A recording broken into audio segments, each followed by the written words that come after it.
These infrastructures are made by China, but for the rest of the world. Because at the heart of IHEP is a belief that particle physics research should be accessible to everyone. This special facility will be for the whole community. With people from outside together with people from China, we're going to run together this big project. We want international people to collaborate with us, and I think this is happening now, is growing. 我相信科学前沿的研究，特别是像粒子物理这样的大科学的研究，国际合作是它的基本的规律，是任何力量都无法阻挡。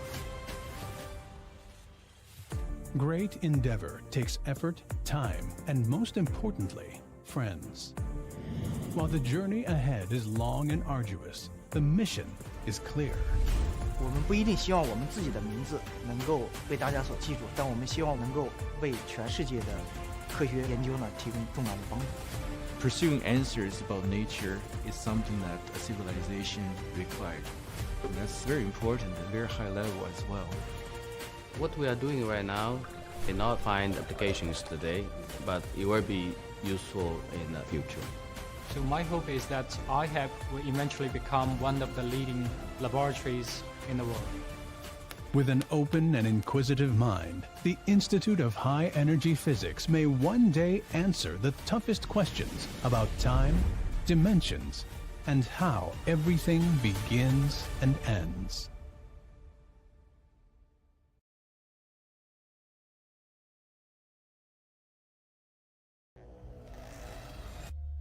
This is us.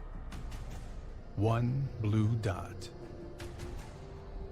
For centuries, we have questioned. What's the most fundamental element of the matter structure? Where is it coming from? What's the beginning?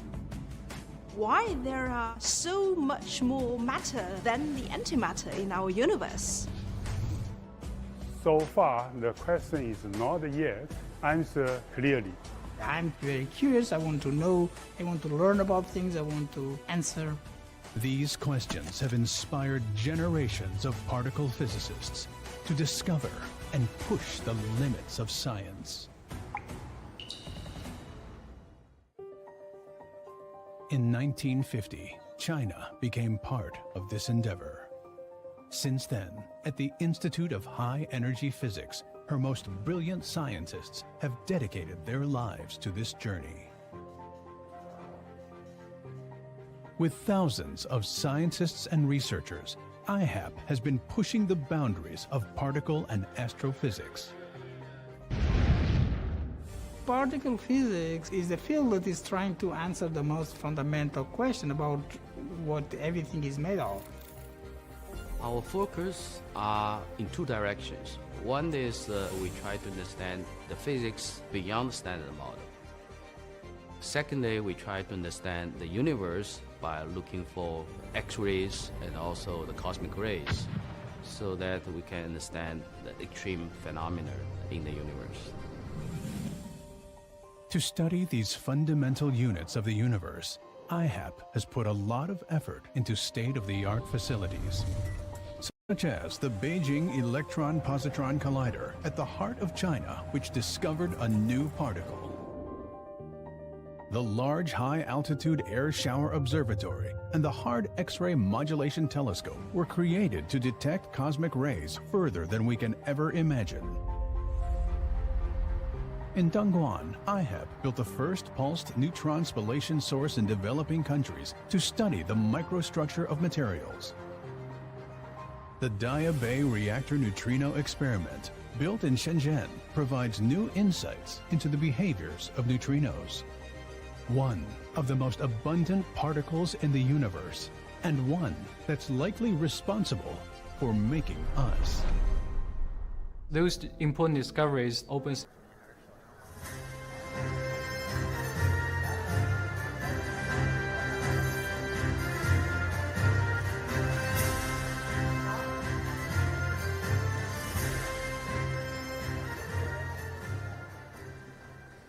Distinguished guests, ladies and gentlemen, good evening.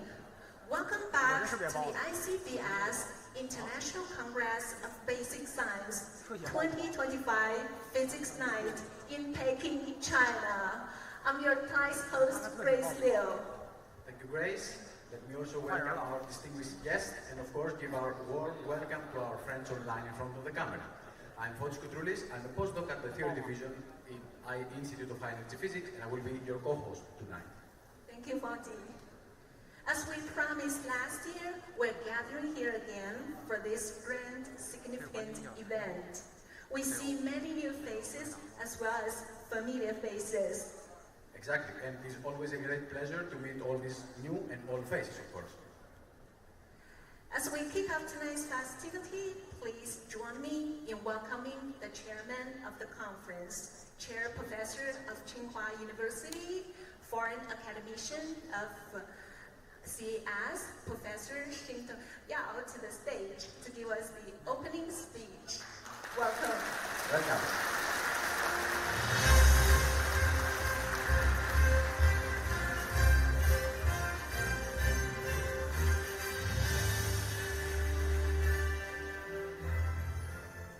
Ladies and gentlemen, it's my great honor to be here to say that we have been very successful in these last 2 days.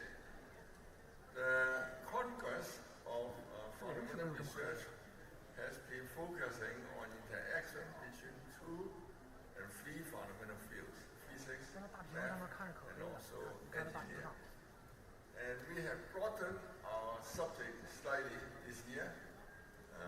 In the last 2 years, we have mostly focused on theoretical science. But we decided this year that without experiment, without technology, theoretical science cannot be as good as what they are. And also, we see how freely can be applied to develop into excellent technology. So it is a truly interdisciplinary cooperation between people from different areas. And I'm very proud to say that we have chosen the excellent candidate for the awards. And we see that from Sam Ting, who I know very well for a long time, but after looking at what he has done and also listening to what he did, I found that he's truly marvelous, far more than what I knew before. And these are truly fundamental works. And of course, David Close, who I know even longer. I learned quantum field theory from him when I was in Princeton, but I was a poor student. Still, I admire what he has done, and I learned some of the technology from him, make me to move a little bit better than what I would have been as a mathematician. But I think it's a very important interdisciplinary study for myself. And then, of course, in mathematics, we have Morley, who is a great algebraic geometer, studying whole subject in high dimension in the modern days. And then we have George Lucic, who is a great representative of physics, also bridge between physics, math, and geometry, and topology, and all that. So these are very interdisciplinary representative leaders in the subject of mathematics and physics. And in engineering, last 2 years, we are majorly focused on information science and AI. I think there's a limit to what AI could go in terms of depth and all that. You will be spectacular in the future, but for the past accomplishment, I think we have many, many truly important scientists who has made important contributions. So, of course, Bob Targent has been a great mathematician who has developed into algorithms and revolutionized computer science. But this year we decided to have some engineer or physicist who has made contribution to fundamental technology. So that's why we are extremely proud to have Steve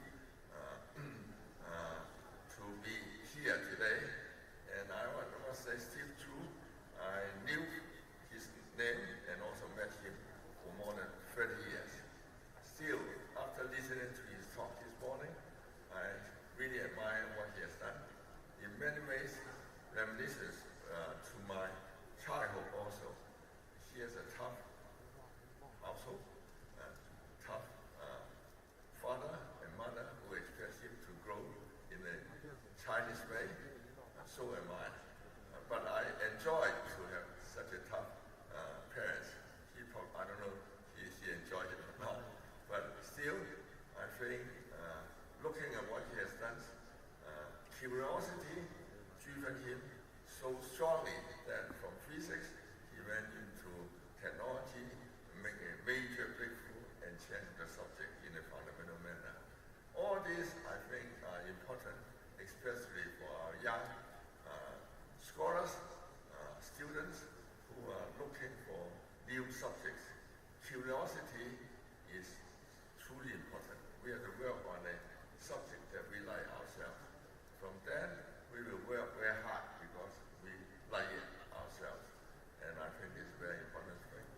And also for the government, I think we should always respect subjects that are driven by curiosity.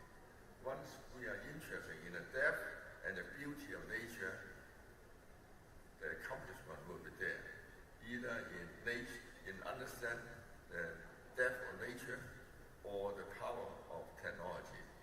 As Steve pointed out, technology is one of the major things for discovering deep science, and so is the other way around. Namely, truly beautiful subject will lead the development of technology. So I think we should honor both sides. And I wish from now on, our Congress will honor both sides. And I'm very happy to say that. And I'm very happy to have the Physics Institute and high energy physics and all of our physics colleagues are very happy to see this development. So this tonight was contributed by them, both in terms of human resources and also money, finance, which is an important part of our conference. And I'm very happy that they were able to take care of our most prestigious friends from physical science. And thank you.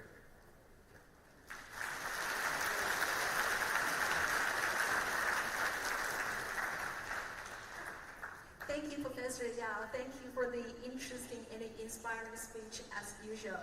Now let's invite the Director of the Institute of High Entry Physics, Professor Jun Tao, to the stage to give us his speech. Welcome.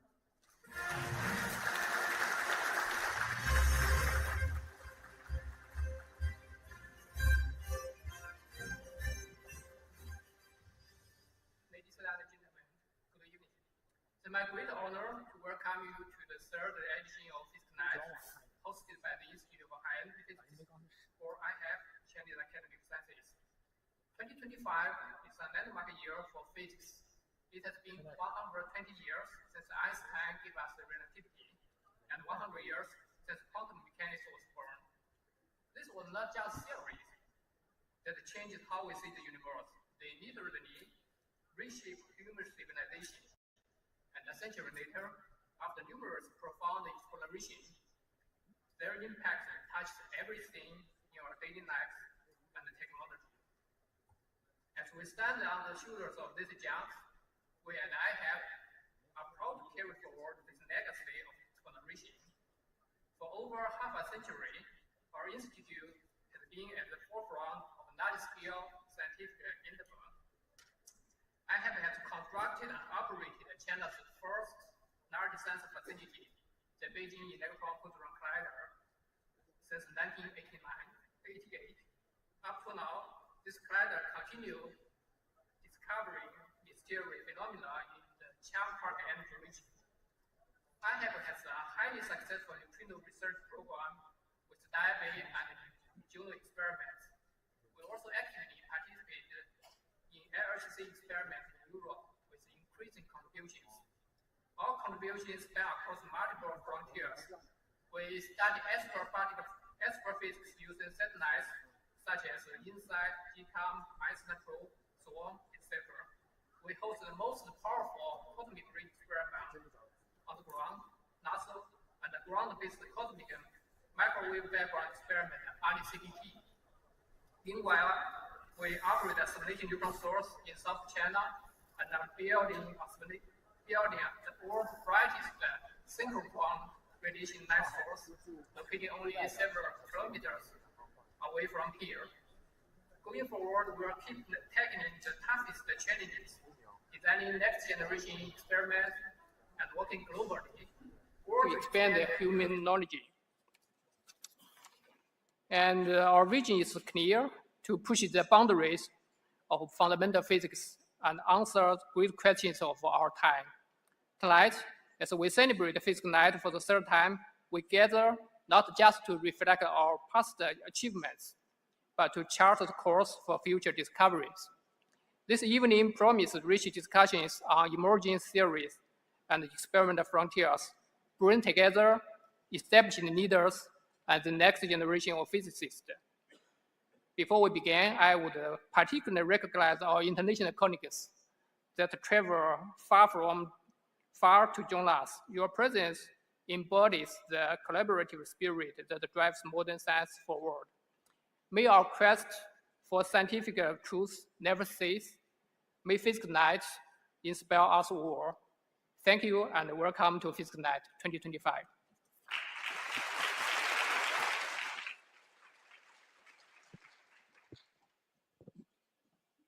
Thank you, Professor Jintao and Professor Yao. They just kick off tonight's festivity by their brilliant speeches.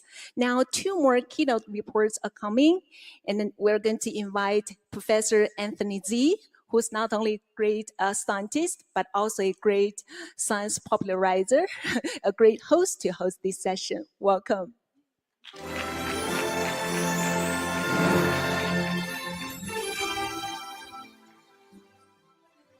I'm honored and delighted to be given the job of introducing our 2 distinguished physicists this evening, Steven Chu and Hiroshi Ooguri. And Steven has made my my assigned job of introducing him infinitely easier since his speech this morning, his lecture this morning, included a lot of very interesting biographical details. I think it should be made into a book to inspire Chinese Americans because Chinese Americans are a unique group. These are, I'm referring to people of Chinese descent growing up in the United States, especially the younger generation. So I believe that Steven is probably, is surely one of the most successful Chinese Americans in history, and certainly the only cabinet level official in the US government under President Obama. So please welcome Professor Steven Chu, whom I have admired for years.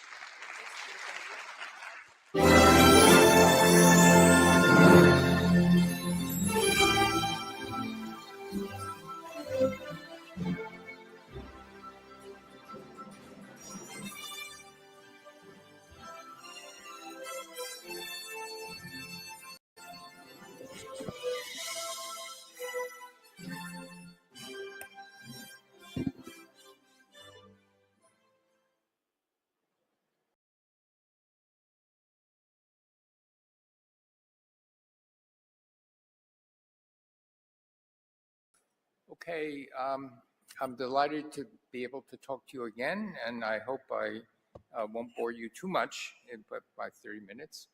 I was originally going to talk about 2 great research universities, but I remember that I came from University of California and Berkeley Lab, so I have to mention that. And so let me just begin by saying that scientific progress doesn't really often happen as a lone explorer working in seclusion. That's an image that we have of Albert Einstein, but most of the time it's in teams of people working together. And in the history of many of the great scientific revolutions, for example, quantum mechanics was developed largely in academies in Göttingen, Heidelberg, Copenhagen. Structural biology in Great Britain, the Laboratory for Molecular Biology, and also at Bell Laboratories. And I was very fortunate in my life to spend all my time at these three institutions, Berkeley, Bell Labs, and Stanford.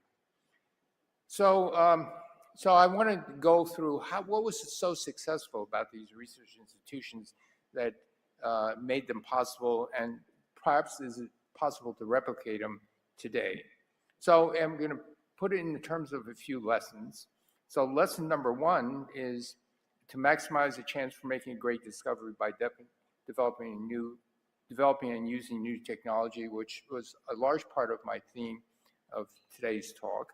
But I'm going to put it in a context of these institutions. So this is a picture of the University of California, Berkeley, a beautiful campus overlooking the Golden Gate Bridge. And during that time, the first Nobel laureate at Berkeley was a person by the name of Ernest Lawrence, who invented the cyclotron in 1931.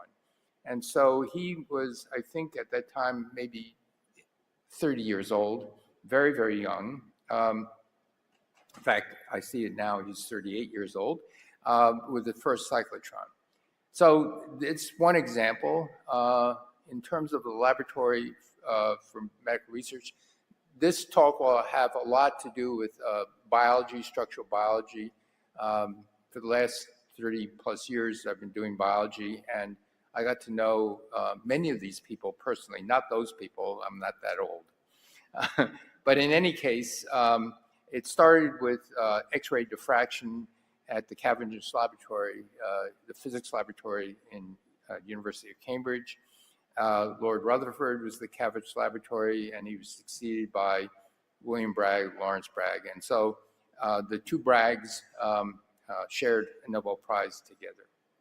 To remind you of what was happening during this time, in 1948, this bunch of really physicists started to research using X-ray crystallography. And in 1953, a miracle happened where Watson and Crick determined the structure of DNA. Now, I should mention that it wasn't, it was just a few brief images. It was mostly a chemical model based on the knowledge of the chemical bond by Linus Pauling. And so they had a very little glimpse of what was going on. And so, and then Prutz also showed, Max Prutz showed that you can determine the three-dimensional structures of proteins using heavy metal substitution. So this is a picture of Watson and Crick and Maurice Wilkins, who shared the Nobel Prize. There's, of course, a significant fourth person, Rosalind Franklin, who sadly died before the recognition of this, but it was a problem because she should have been the third or fourth for sure. You might notice, I just have to tell you a little funny story. James Watson, in his book, The Double Helix, thought that Rosalind Franklin was very homely, and I don't know how he can decide she was homely and he was not, but never mind. Anyway, that's the famous X-ray picture that she took. So, in the history of the Cavendish Laboratory, Neville Mott, a Nobel laureate, succeeds Lawrence Bragg, and he thought these physicists turned into structural biologists were not really genuine physicists, so he actually banished them from the Cavendish Laboratory. And so these people were in this little hut outside the Cavendish Laboratory. That's a group of them. And it was funny because many years later, in 2003, I was giving a series of lectures at Oxford and then a series of lectures at Cavendish Lab in Cambridge. And they said, well, we wanted you because you're a physicist going into biology and we want to know how to go into biology. And they had it all. And in fact, the laboratory was just across the city in Cambridge, which means it was about an hour drive through the small town. But anyway, it was ironic. So let me continue about this. Oops, why is that? This is a history that Max Proust and others convinced the Medical Research Council of Great Britain to make a new laboratory for molecular biology. And this is John Kendrew, who Nobel laureate, demonstrating his model of myoglobin to the Queen. And one of the ladies in waiting said, "Oh, I had no idea we had all those little colored balls inside of us." Anyway, the history of the Cavendish Laboratory and LMB, as these are a whole bunch of Nobel laureates who have gone there, hardcore physicists, but then going and evolving later. And so this was a spectacular place in that these are the Nobel laureates, and the names on the right were people who were trained in the Cavendish Laboratory during those times. Okay, so let's talk about Bell Laboratories. Alexander Graham Bell invents the telephone in 1875, files a basic patent, and by 1900, there were 6,000 telephone companies in the United States, and half of them were Bell competitors. That sorted itself out. There's a picture of Alexander Graham Bell, and he's the one with the beard. You guys are not laughing at my jokes. I'm gonna have to stop making jokes. And anyway, deep in the culture of Bell Laboratories, actually starting with Alexander Graham Bell, because he was a very serious scientist, inventor, they hired a physicist, the second PhD physics at Harvard at the time. He joins Bell Laboratories. And then he convinces the president of AT&T to allow him and other people to study problems which, quote, require a solution but are not studied as they will not lead to any direct advantage to ourselves. And way back when, in this time, in the 1880s, AT&T Bell Laboratories bought into this. It was remarkable. And so this is more of the history of Bell Laboratories. And by 1914, they had 550 scientists and engineers. And then Bell Telephones Laboratories was formed in 1925. And then in New York City, they finally moved to a suburb of New Jersey, maybe 40 minutes from New York City, called Murray Hill. This was a remarkable place. The first Nobel laureate was Clinton Davidson, who worked with Bell Laboratories during World War I, and he was so impressed with the place that even though he had a professor appointment, assistant professor at Princeton, he decided to stay there. And in 1927, working with a custom-made vacuum tube, he and his technician, Lester Germer, were bombarding electrons with nickel crystals, and they saw diffraction. And that was the confirmation of the wave theory of matter espoused by de Broglie that later germinated into a full-blown quantum mechanics. Oops, sorry, I don't know what happened. Bill Shockley joined, he was a brilliant theorist who joined Bell Laboratories to work with the great Davidson. But then they said, you know, you are very conversant in modern quantum mechanics, and we want you to lead a new department in semiconductor physics. So, and that's what he did. You have this famous picture of Bardeen, Bertin, and Shockley leaning over and posing for the transistor. I have to say that Shockley was a theorist, Bardeen was a theorist, and Bertin was the only person who did the experiments. So why is Shockley doing this? Well, he was their department head. In fact, his name is not on the patent of the transistor. Bardeen and Bertin, without permission, just went off and invented the thing. He found out about it, became completely incensed. How dare you invent something like this when I was supposed to be your department head and do this?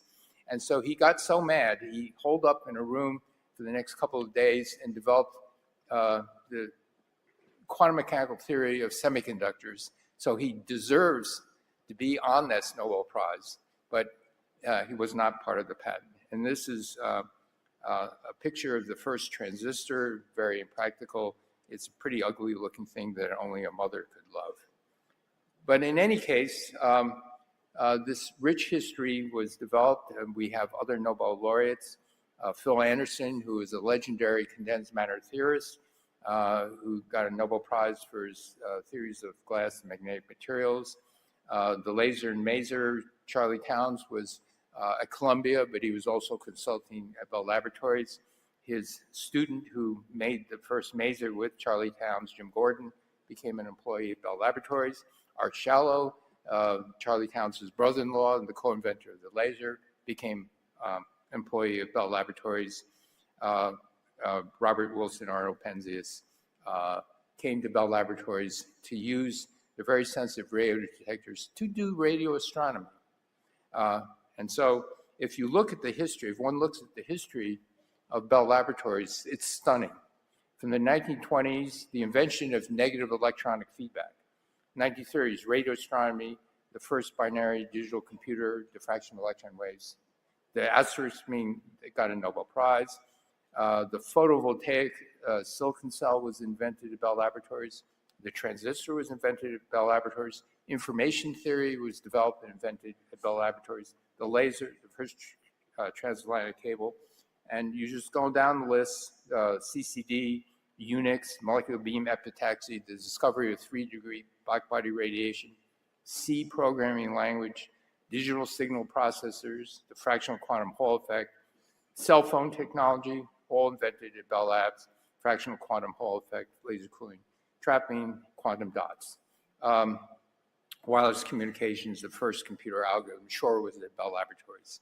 So this place had 11 Nobel Prize winners and 5 Turing Award winners. And so let me try to describe a feeling for what it was like. So I'll turn first to a quote from a mathematician named Ronald Graham, who worked at Bell Laboratories for most of his career. And he's describing what it was like. He said, typically, it takes someone 1 or 2 years to learn the ropes well enough to get plugged into various networks around here. One might mention a few problems that are floating around.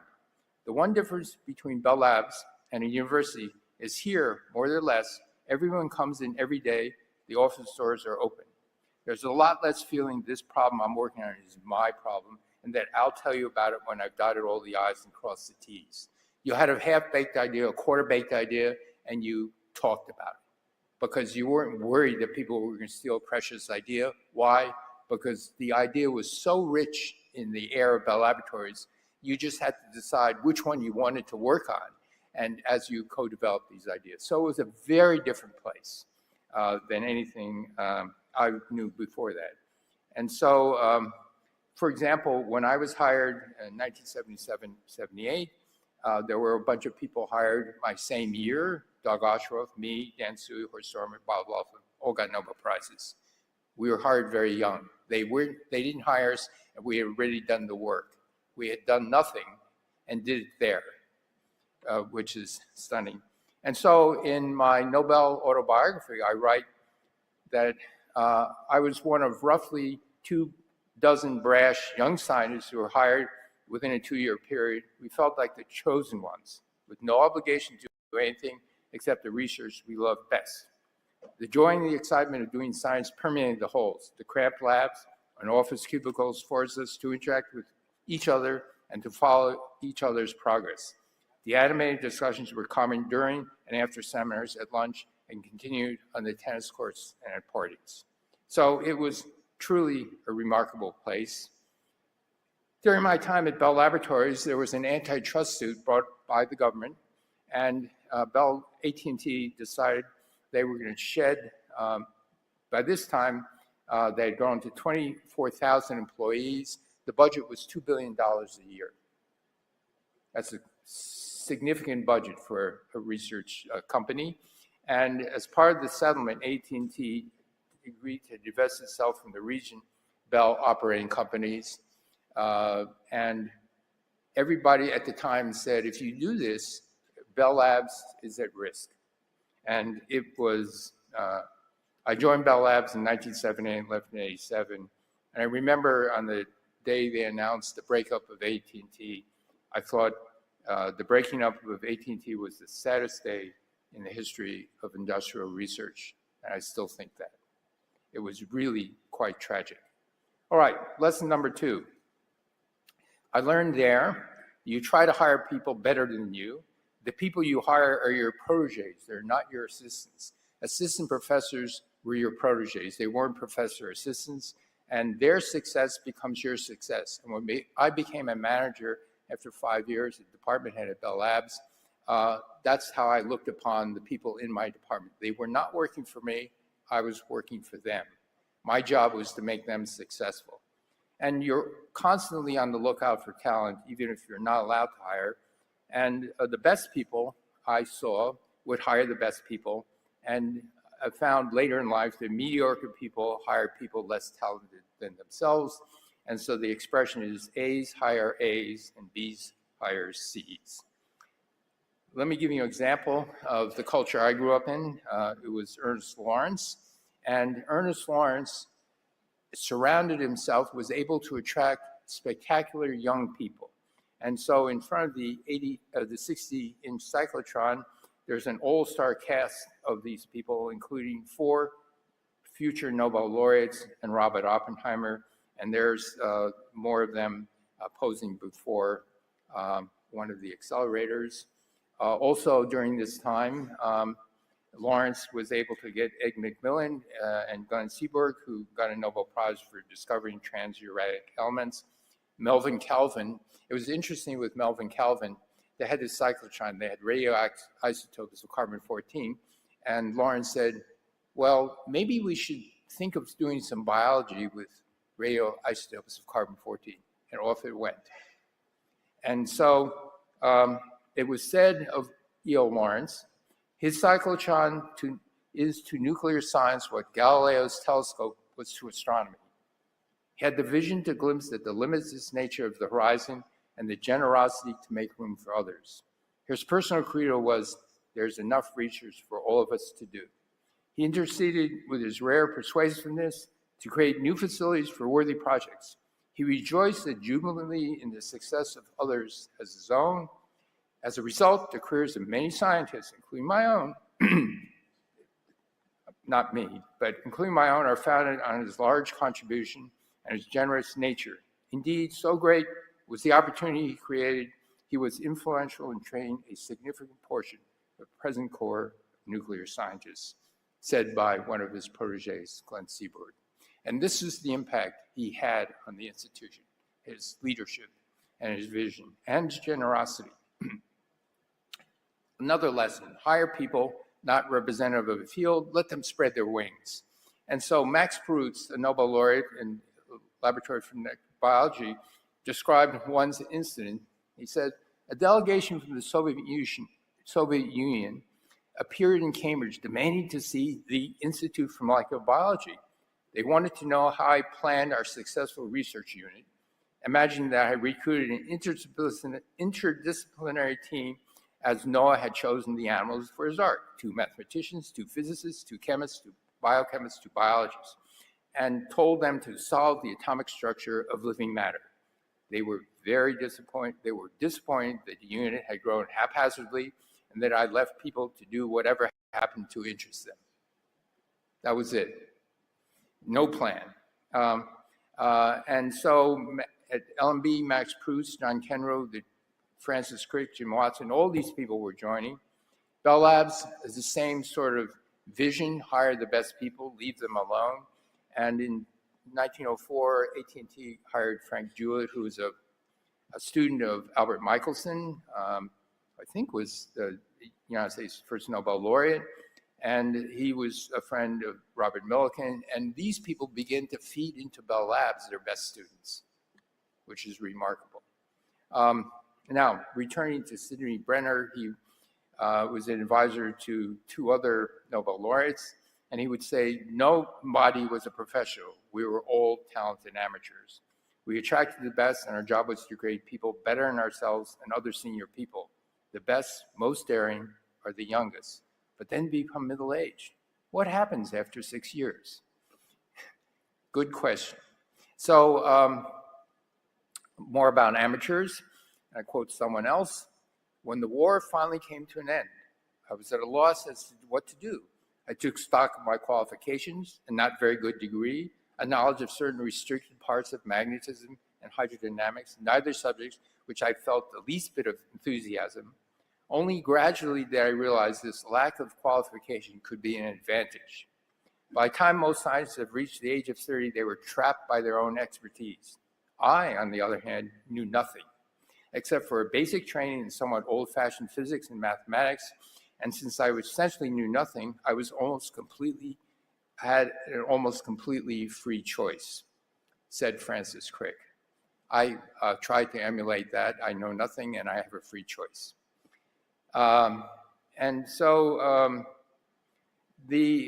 Max Pruss, in setting up the organization, wanted it very, very lean. And I'm not going to read you this, but fundamentally he said, you know, they wanted to make me director. I didn't want to be director. So I formed a little council of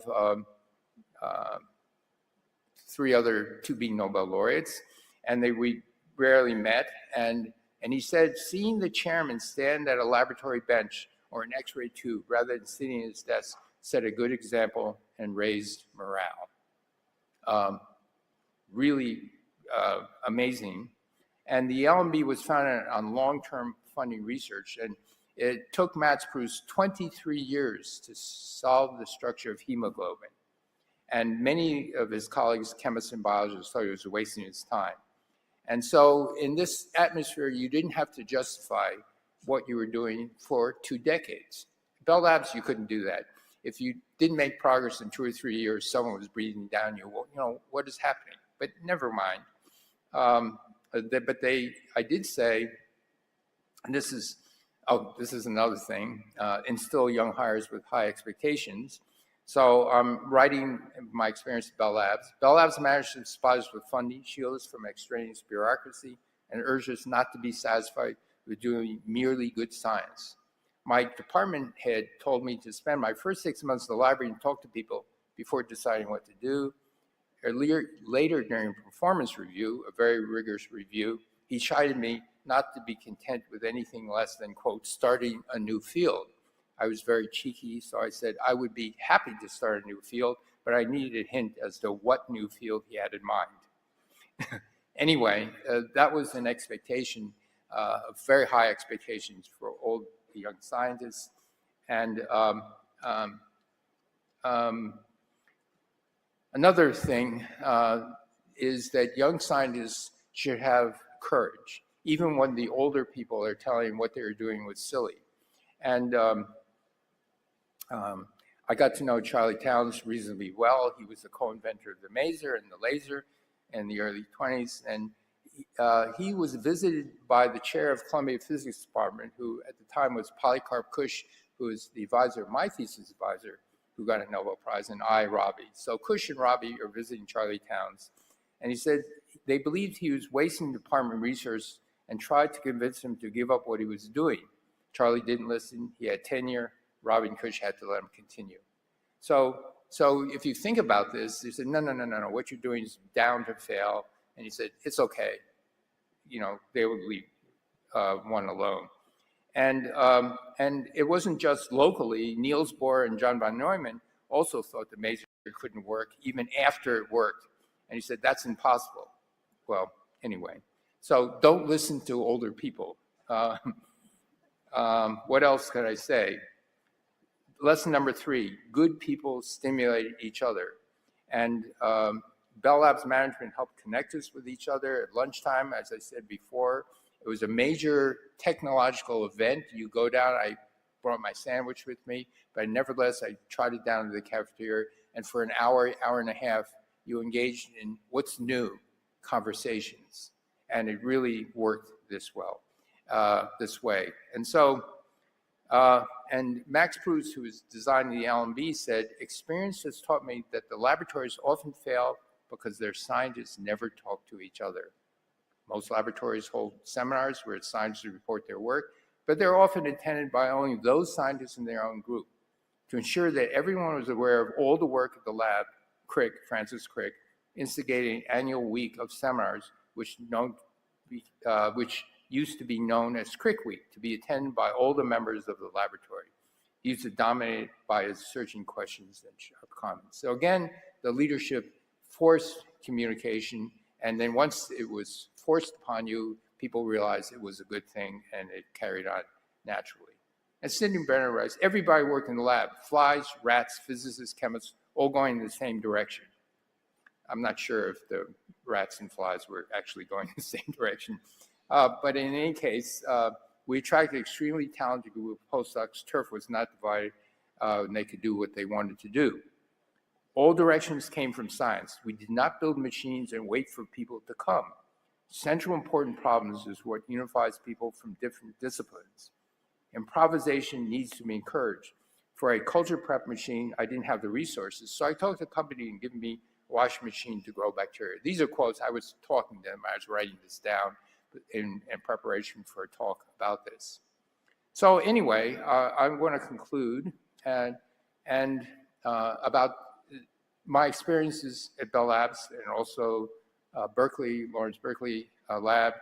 And so in 1988, I was being recruited to go to the University of Chicago to start a new institute that linked physical science with medical sciences, with biological sciences. I decided not to go, but I said, you know, this is a pretty good idea. So I gathered 3 other friends, Lucy Shapiro, the head of genetics, Jim Spudich in biochemistry, and Dick Zare in chemistry. And I said, let's meet in my office and talk about this. And so we talked about it for a couple of hours, and we decided that it made sense to build an institute to help unify the biobiology, chemistry, physics, and engineering. We wrote a little paper, 6 pages, and we just sent it directly to the president and provost of the university. We didn't go up through channels, you know, department heads, anything like that. And they read it and said, good idea. And that began the beginning of BioX, which has become a model, I think, for many interdisciplinary units around the world, and also became a model when Howard Hughes Medical Institute wanted to fund a new research institute. They were casting around, and guess where they looked? They looked at Bell Laboratories, and they looked at the LMB, and this was Jerry Rubin. And so he consulted with me, with all the other people, some of the other people, not all the people, a couple of others at Bell Laboratories, people at the LMB, and it became a good model for their, so I want a good model for their institute, and it's pretty successful. It got its first Nobel laureate, and following the tradition of Bell Laboratories. And so I just want to leave a message to the young people. Sometimes you should act and ask for forgiveness later. I'm reminded of this cartoon I love. It's late at night, and without permission, Rubin would often enter the nursery and conduct experiments in static electricity. He's rubbing babies and making static electricity and sticking them on the ceiling. I thought it was very funny. So to you, don't ask for permission, just do it and ask for forgiveness. So thank you.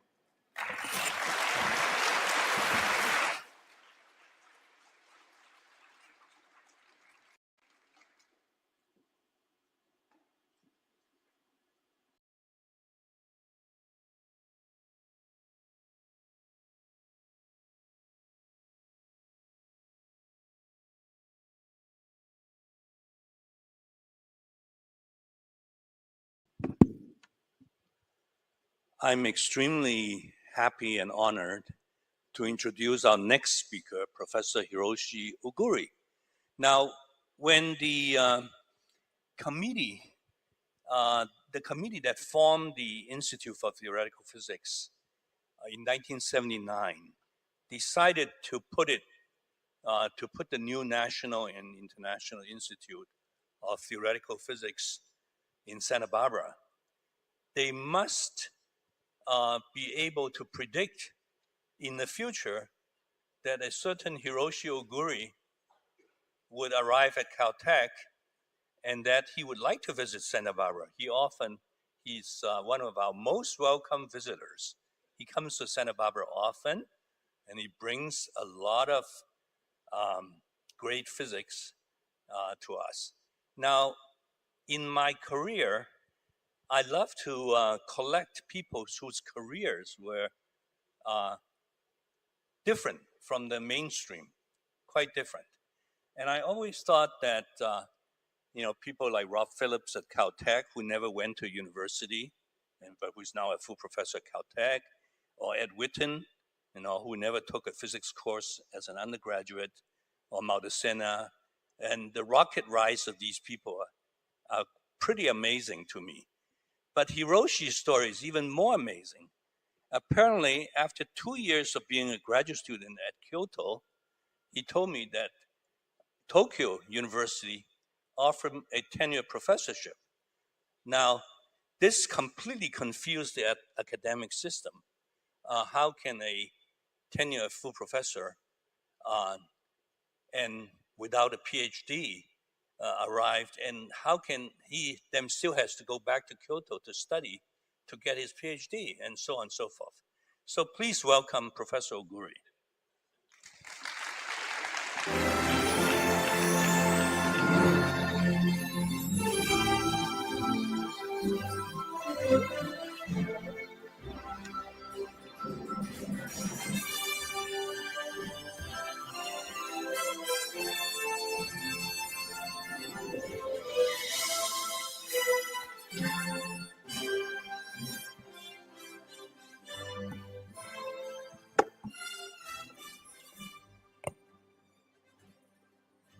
Okay, so thank you very much, Professor Z, for the very, very generous introduction. It's an honor to be here to give a talk.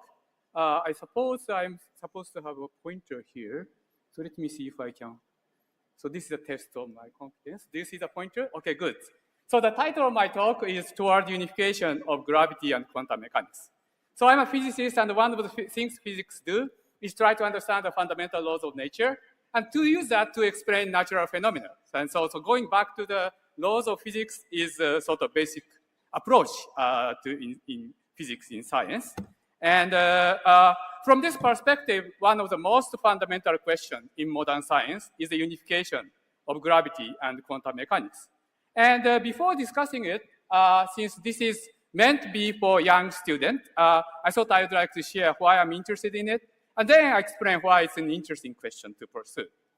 So, this was actually my pandemic project. So during pandemic, I was asked to write some autobiography, and so it was published, and in fact, it was translated into Chinese also a year later. And so if you're interested in this, please consider looking at it. And so I'll tell you one of the stories I wrote in this autobiography on why I became interested in physics. So this has to do with measuring the size of Earth from a restaurant. So when I was a 5th grade, probably many of you do, that in school you learn elementary geometry of triangle and circles and things like that.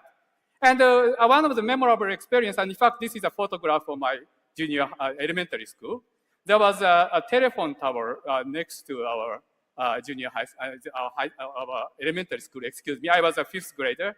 And my teacher took me to the schoolyard and let us measure the height of this telephone tower.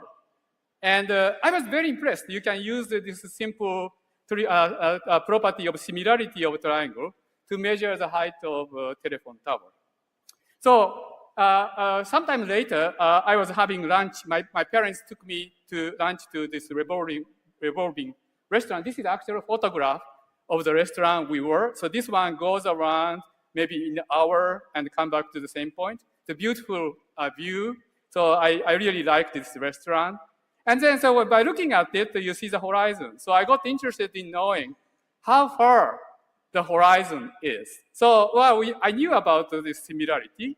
So when I was going around this, what happened to, there is something wrong. Yeah, when I was, my parents and I were having lunch and come back to the same place, somehow I was able to figure out that the distance to the horizon is equal to the product of building height and radius of Earth, and then take square root.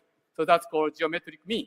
So if you calculate geometric mean, you can, of the Earth size and the height of the building, you can figure out the distance to the horizon. So this is the equation. And, but there was a mistake I was making. I was a fifth grader. So in fact, if you do the more careful calculations, there is a factor too. But I was a fifth grader, so you can forgive me that. But there was a problem because, well, I thought I could figure out the distance to the horizon, but I didn't know the radius of the Earth. Okay, so what should I do? So, well, I was looking at it, and I realized that, well, if you actually write this equation in the same way, the same equation in the different way, then you can actually, by knowing the distance to the horizon, you can actually estimate the size of the Earth. Well, I have to confess, this might not be very original because by that time, I have read about some of the accomplishments of Greek scientists and mathematicians. So I heard the story of Eratosthenes. So I might have connected to that. But anyway, so I had this. And then it turns out that around the horizon was my father's hometown. So I asked him, how far is the horizon? How far is your hometown? He said like 20 kilometers. So I could plug this number into the, I could also figure out the height of building because I was a fan of monster movie. And the monster typically are of the same size as these buildings, and they topple building and do all kinds of things. So I can estimate the height of building by knowing the size of the monsters. And so then I could estimate the size of the Earth. Of course, that was like off by factor, but it was the number of digits was roughly the same. Of course, I wasn't aware of this factor too. So I was very impressed. Well, size of the Earth is something like very fundamental.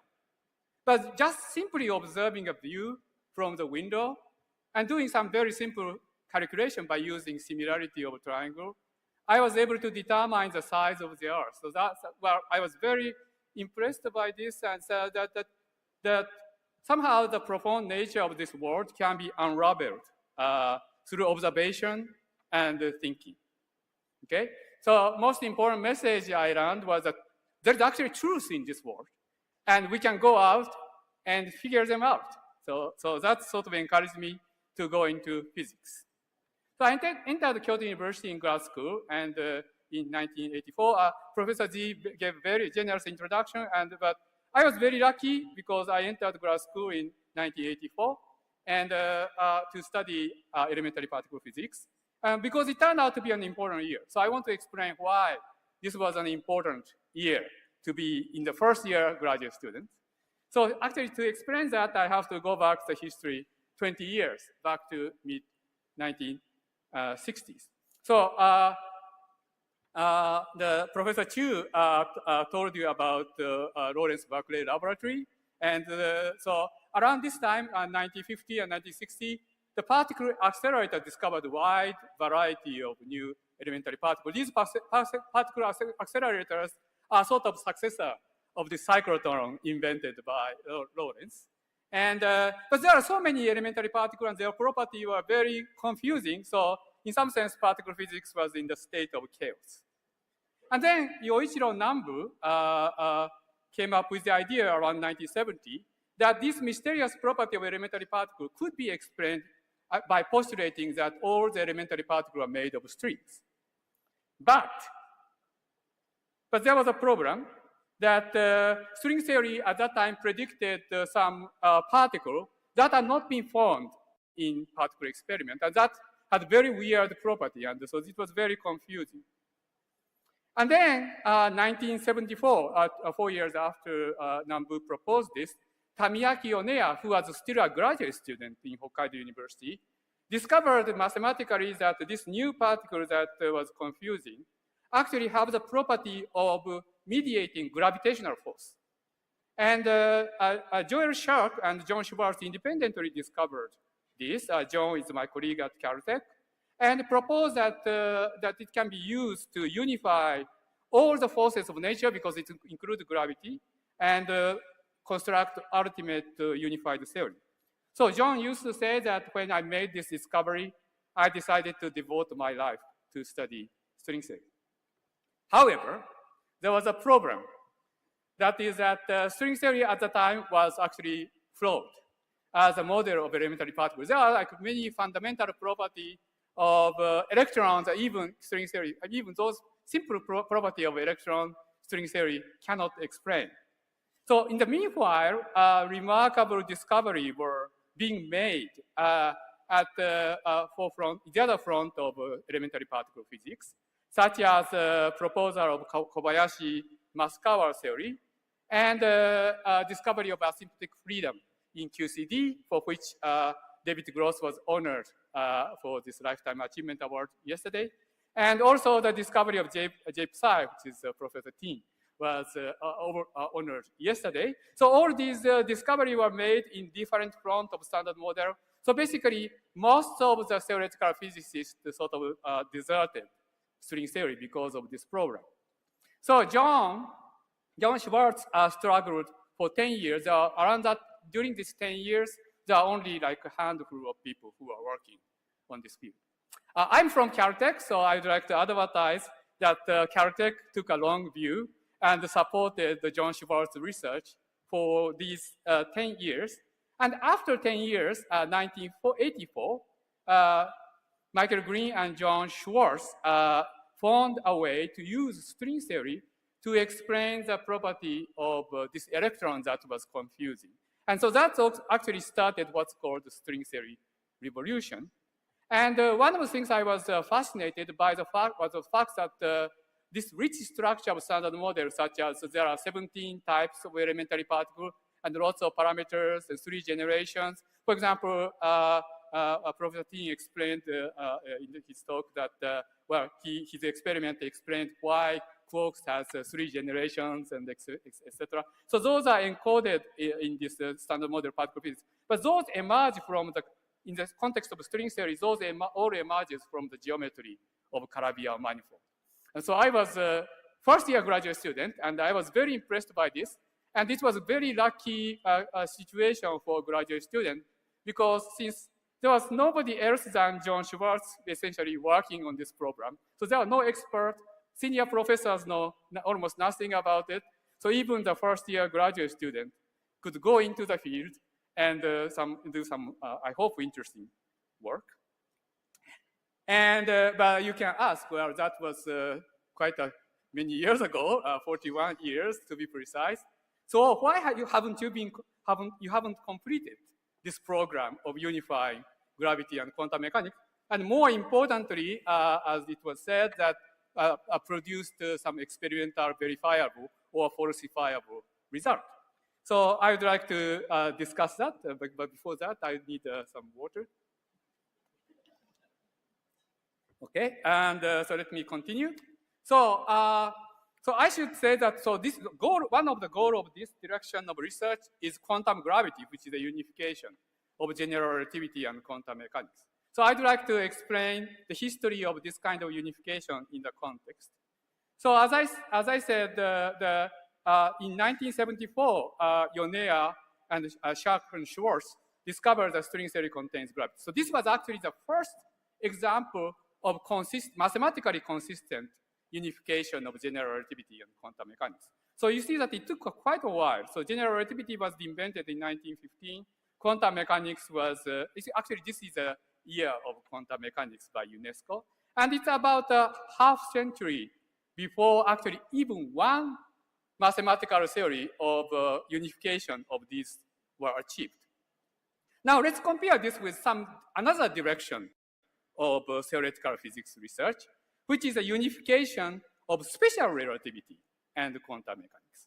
So if you unify special relativity and quantum mechanics, essentially there is a unique theory which does that, and which is known as quantum field theory.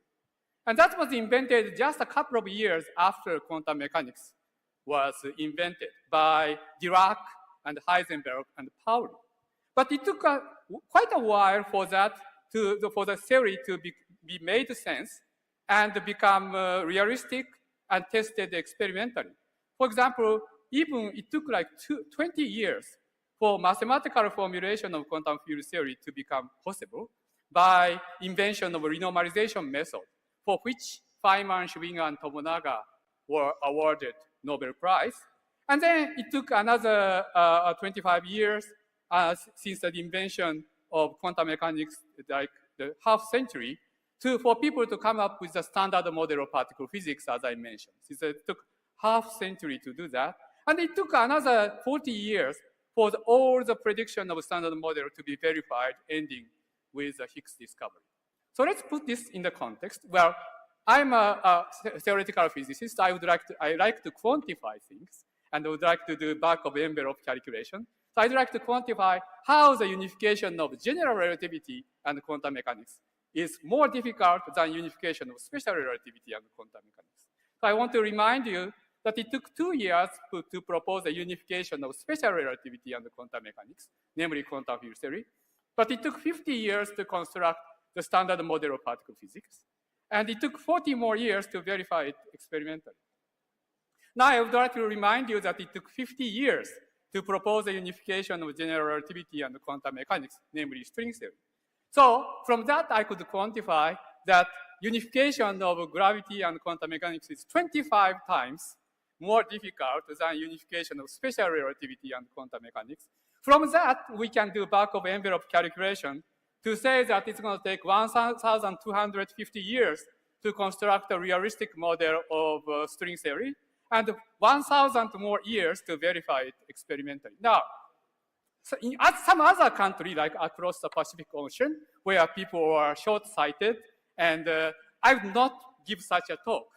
But I know that people in China plays long game, and that's how you build this wonderful civilization. So I don't think you got scared by this roadmap of 1,000 or 2,000 years. And but I would like to explain a little bit more on why quantum gravity has been so difficult, and achieving that is so interesting. Okay, so over the past 4 centuries, since Galileo and Newton, physicists have gained deeper and deeper understanding of universe. One way that physics developed, there are many different ways. For example, Professor Chu says that inventing new technology is also a very important development, but also the pursuit of unification is yet another important direction for the motivation for physics. So let me review this type of development. So for example, 400 years ago, Newton developed his theory of mechanics, and independently there was a Kepler's law. But Newton realized that you can actually unify the classical mechanics of motion on the Earth and motion of heavenly object. They actually satisfy the same law, so that's why it's called universal gravitation. So that's why it's unification of mechanics and gravitation. There was also magnetism and electricity. Those are known from ancient times. Chinese people knew about the magnetism for 3,000, 4,000 years ago by developing compass to navigate the ocean. Understanding of electricity came relatively recently.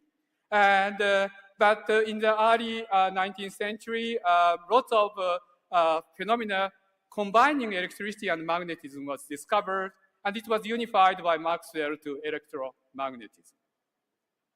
And then, but however, there was a conflict between Newton's mechanics and Maxwell's electromagnetism, and that was achieved by discovery of special relativity by Albert Einstein in 1905. But then you have the next task is the unification of special relativity and universal gravitation, and that was achieved by general relativity in 1915. So at this point, you can say that well, all the known classical physics have been unified. So physicists could have, at least those interested in fundamental laws of nature, could have been satisfied with it and went home, except that quantum mechanics was invented about 100 years ago. And so now the next task is how do they fit with each other? Okay, so, well, as I said, the unification of special relativity and quantum mechanics took place relatively quickly, but this project is still ongoing, as I said. Even in now, the mathematical formulation of quantum field theory is still missing, and it's one of the 7 millennium programs by Clay Mathematical Institute. Okay, so then the next question is what happens to the unification of quantum field theory and general relativity, which is what I have been talking about. And at this point, I would like to tell you, in order to explain why this is a difficult project that requires 2,000 more years to achieve it. I hope it won't take that long, but I would like to explain why this is so difficult. So since the day of Lorentz, after he invented cyclotron, physicists has started to invent more and more powerful particle accelerator. And by building more powerful particle accelerator, you can probe shorter and shorter distance. So that's why, for example, China has this wonderful plan to build the most powerful accelerator in the world. And this follows from this kind of equation that higher the energy, the shorter the distance you can probe. However, if you build an accelerator, such an accelerator that reaches the Planck scale of 10 to the minus 35 meter, then, well, Einstein says E equal mc square. So that means that high energy means very heavy state. So eventually, if you build such a high, most powerful accelerator, it's going to construct a black hole at the center of this interaction point. And the interesting thing about black hole is that the size of the black hole, the Schwarzschild radius, or the size of the event horizon grows with the energy, as opposed to become shorter and shorter with energy. So that means that there is actually an end to this story, that the Planck scale accelerator would not be able to probe distance shorter than this combination of fundamental constant, which is called Planck length. So even if you build more powerful accelerator, there is nothing more you can do. So ever since Newton and Galileo, physicists have understand more and more fundamental laws of nature by looking more and more microscopic world. However, this historical progress, historical march toward more fundamental laws of nature is expected to terminate at Planck scale. So in some sense, this is sort of end of this historical progression. And so that's why it's so special. And so this is the end point. So I apologize for those distinguished professors who don't know what final boss means, but other people may understand. So the reason why quantum mechanics is so difficult is because it is a final boss in our quest towards unification, unify all the laws of nature. And I think at least this direction of going to microscopic world and discover new and more fundamental law will end. Okay, so that's actually more or less all I wanted to say. But there is going to be a panel discussion after this speech where we'll discuss the importance of fundamental science. So I thought I might say a little bit in connection with this and why especially esoteric research such as this is interesting, important for society. So why basic science can be important for the society. So Max Weber is actually one of my favorite thinker in the late 19th century and early 20th century in Germany. And he liked to classify things. So he classified the social action of people into 4 types. And among them, what's relevant here is two rational action.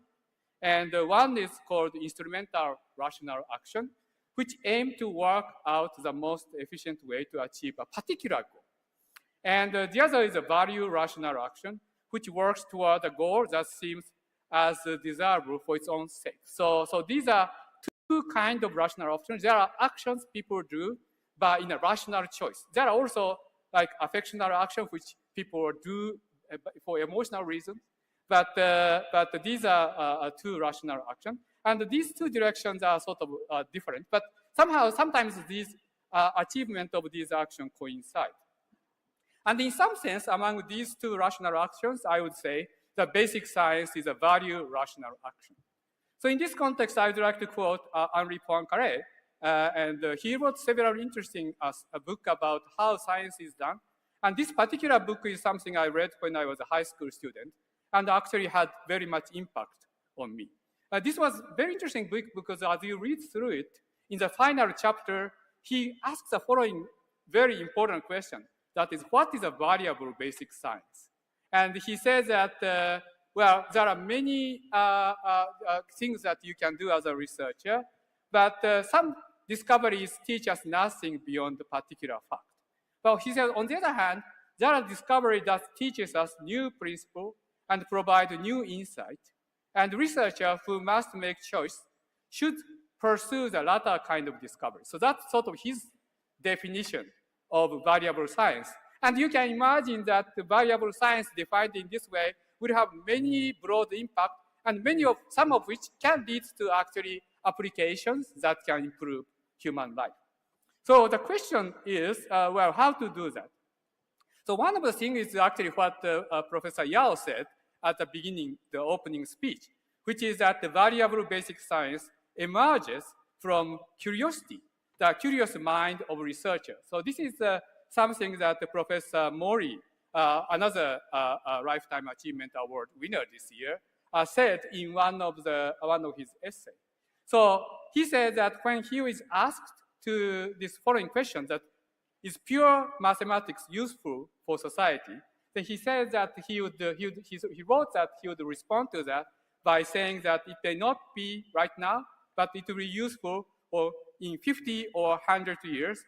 In the meanwhile, the curiosity of mathematicians is the best compass for guiding research. So the curious, very sharp, curious mind of the forefront researcher is the most important guide, especially for this type of value rational action that basic science represents.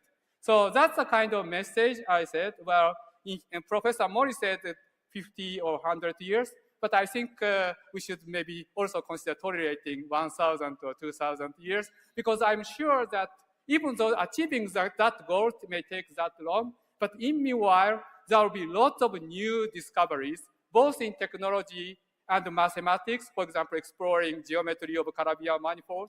That will teach us a lot about and provide a new insight our world, both mathematical and physical, and some of which can lead to improvement of human life. So that's a message I would like to tell you. Thank you very much for your attention.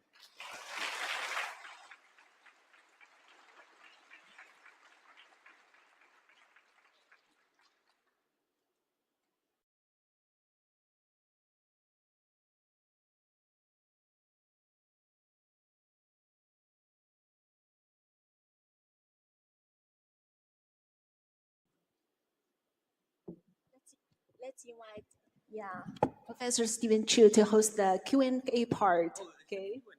Okay. Well, I didn't realize there was a Q&A part. I enjoyed these two wonderful talks, but let's now invite questions from the audience. Please, especially the young people, after what Steven Chu said. No? Please. Questions?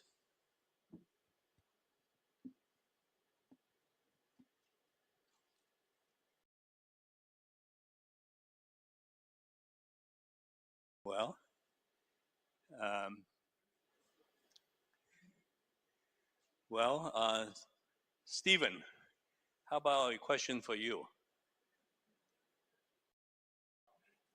Yes. What are your suggestions for the development of something like Bell Labs in China?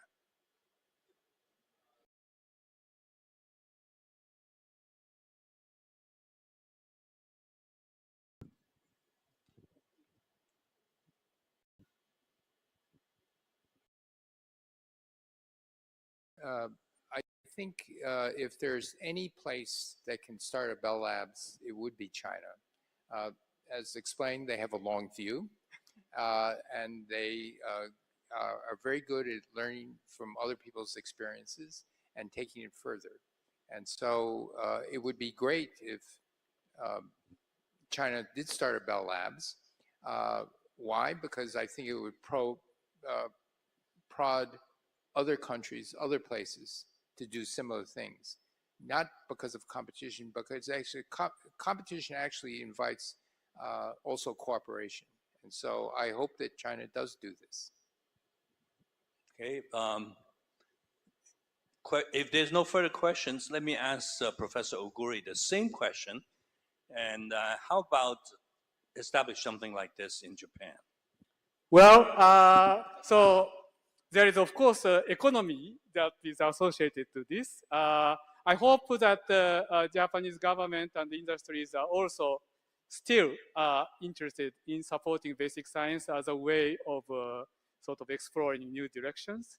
And in fact, these days I'm helping RIKEN laboratories to strengthen its research division in mathematical science and theoretical physics. And there are I just had a meeting with the president of the RIKEN earlier this week, and he seems to be very supportive. So RIKEN is one of these laboratories whose research encompasses from basic science to applied science. So I hope that there will be something positive come out from this. But as Professor Chu says, we need a country which takes long view to support this long game, I think.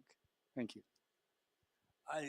In my personal experience, I also know that Japanese industries, I don't know if this is still true, but used to support very basic type of research. 30, 40 years ago, I personally, I was invited to Hitachi Lab.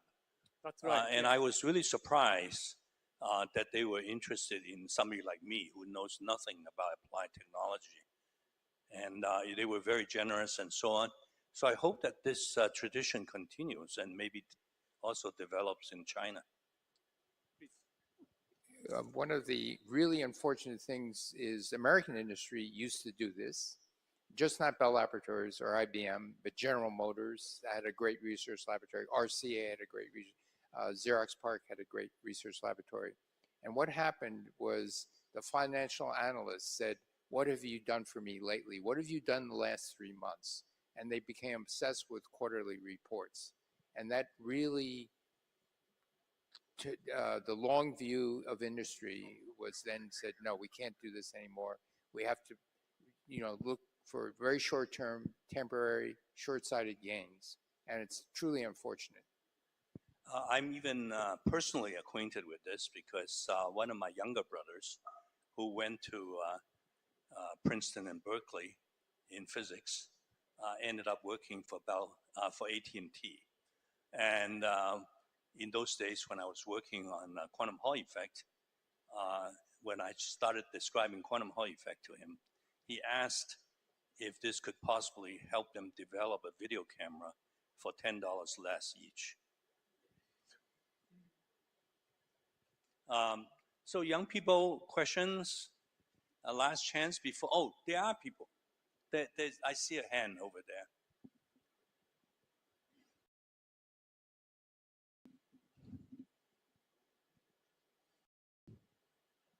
In the PowerPoint, it said the 1940 and 1950 years, we find a lot of particles. So to research the particle physics is important. But now we don't find any new particles. Why we should to build the collider? For example, the CPC. Okay, I think Professor Wang Yifang should answer this question, no? Please. Wang Yifang, 为什么我们还要做 particle physics 的？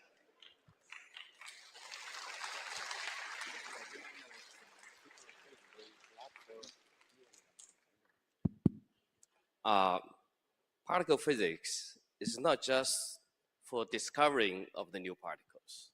I mean, this is just a path. It's not the aim. It's not the end. The end is the standard model. The end is the physics, the laws, and the principles of the world. So we would like to understand beyond the standard model, what are the new physics?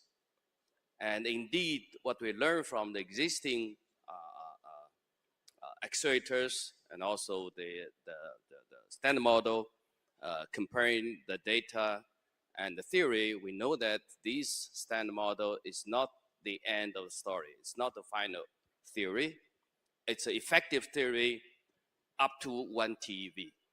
So beyond 1 TeV, and most likely between 1 TeV to 10 TeV, there should be no new physics.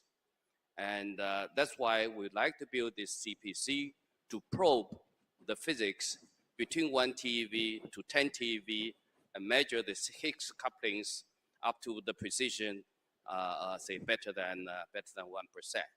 So we have a very detailed, precise, and clear physics motivation for this project. It's not just random kind of a goal of building accelerator with high energy and blindly looking for new particles. Sorry, it's not that case.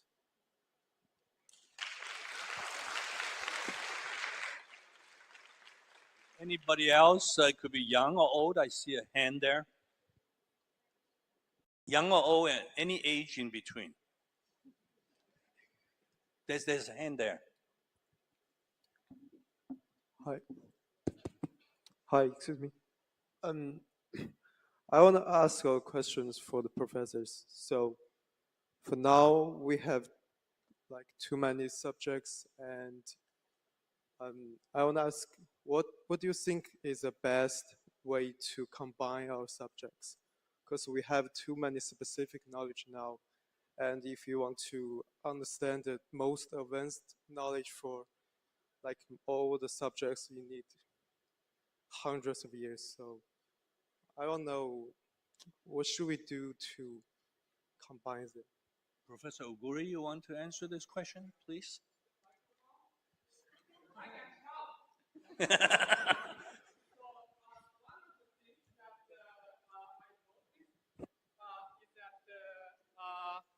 So for example, I like to quantify things, so I would like to quantify it again.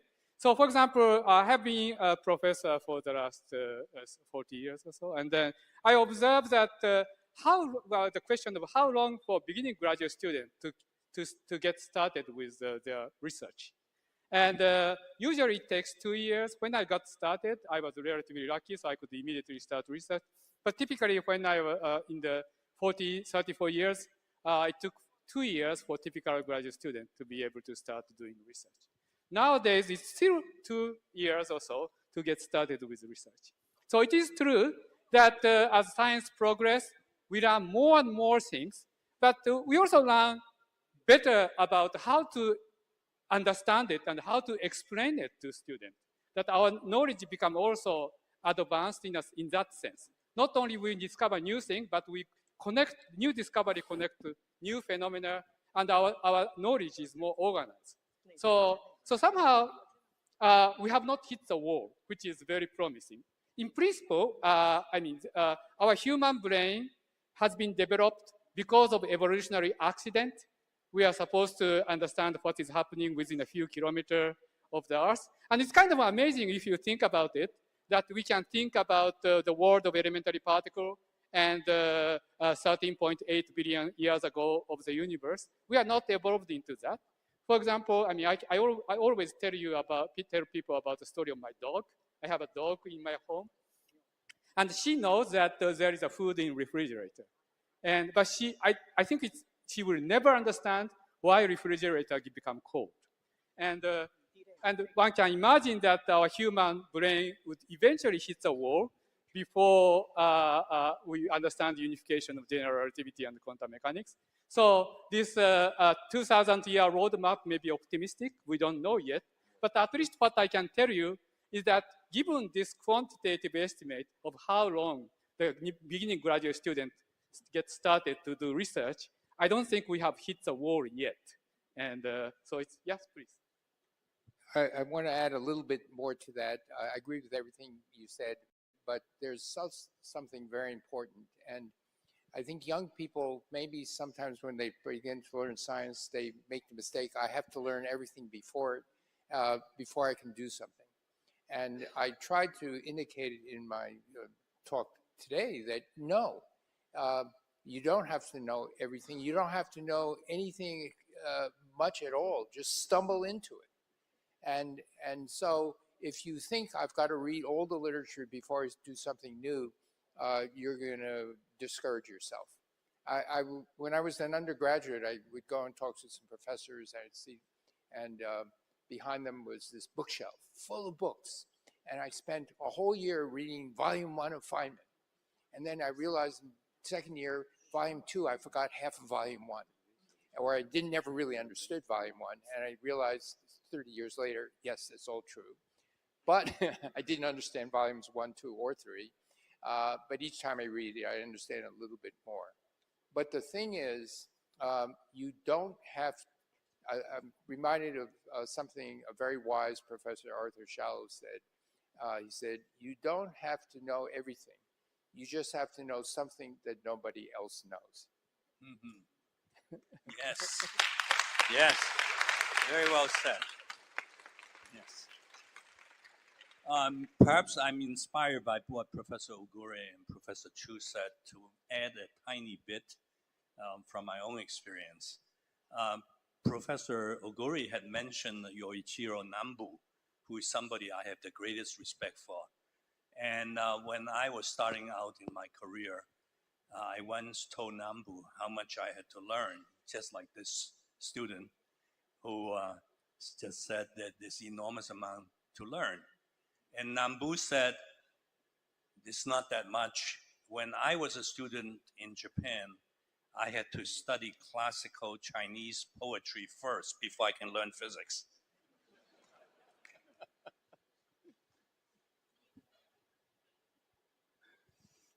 Others? Oh, there's the hand.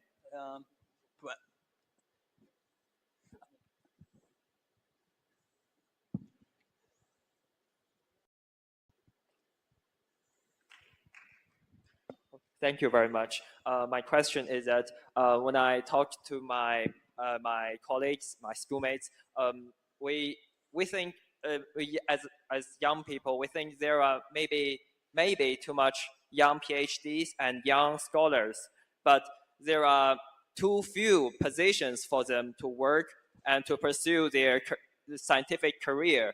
So my question is that for you very senior and experienced scientists, do you think it is a problem? Do you think it is the competition nowadays is natural for the young scholars? Or is there something should be changed, or who should change it? And as young individuals, and if we want to pursue our scientific career, in nowadays, now this scientific ecology, what should we do? Thank you very much.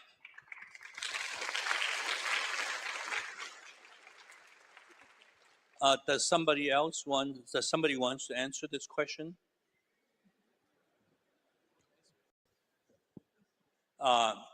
Does somebody who knows China perhaps better than me? I'm sorry. No, Stephen, please. I don't know Stephen. China better than you. Look, I actually felt that way when I was young. And so there's a huge process where many of the students in the 70s couldn't get jobs. And there's a weeding process, you know, a very small fraction could get jobs as professors. And I knew this, and my father was very worried that, you know, I'm going to spend, you know, 5, 6, I turned out to be 6 years getting a PhD, another several years as a postdoc, I'd be unemployed. And I told him, I don't care. I like what I'm doing. If I become unemployed after that, I'll face it when it happens. So for now, if you really love what you're doing, continue. And to be sure, there is this huge weeding out process. But in that process, you know, if you love what you're doing now, continue it, and just, you know, one day at a time is, I don't know, maybe you. No, anyway, that's it's not very satisfying, but in my generation, I felt that way. He didn't, because he was a child prodigy. Well, maybe I can answer a little bit. The number of jobs for good scientists has been increasing tremendously in the last few years in China. That's assuming you are good.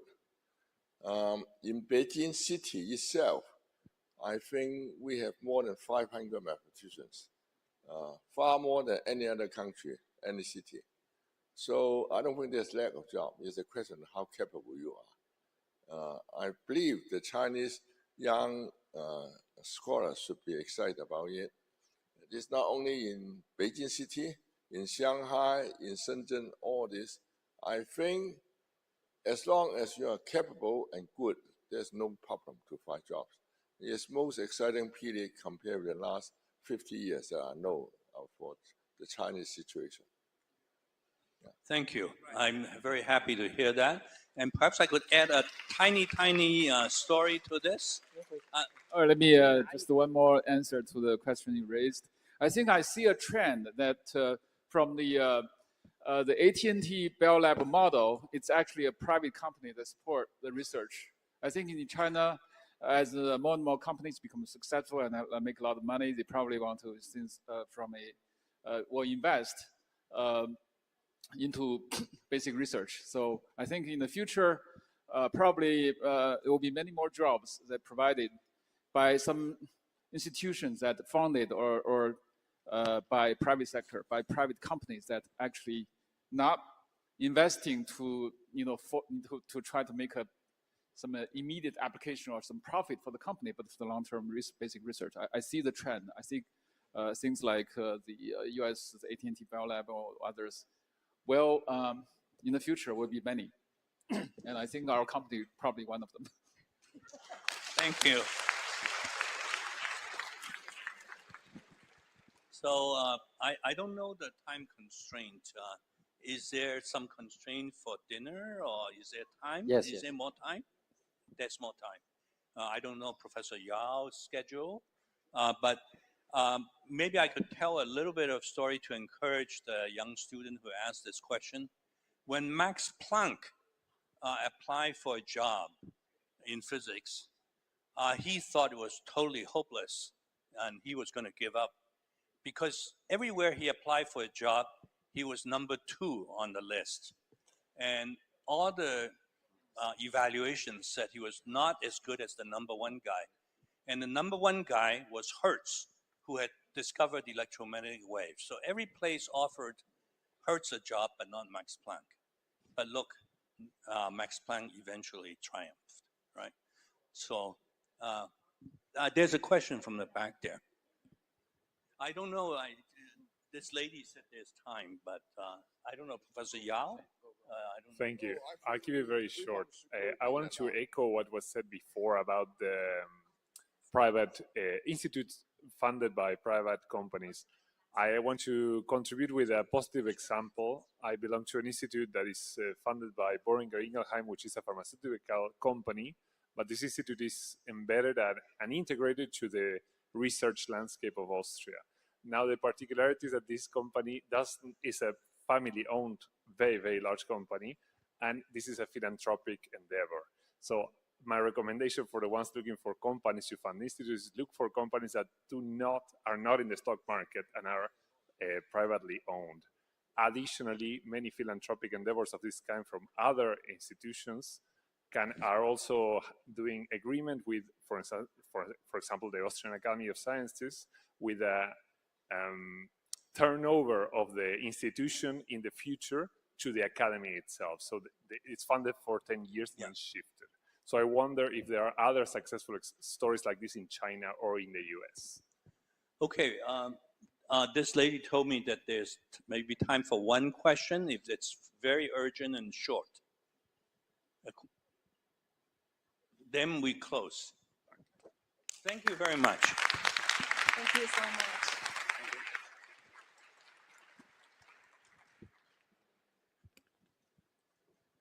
Well, thank you for all the professors' great speeches and insights, especially the wonderful Q&A parts. They were so inspiring, weren't they?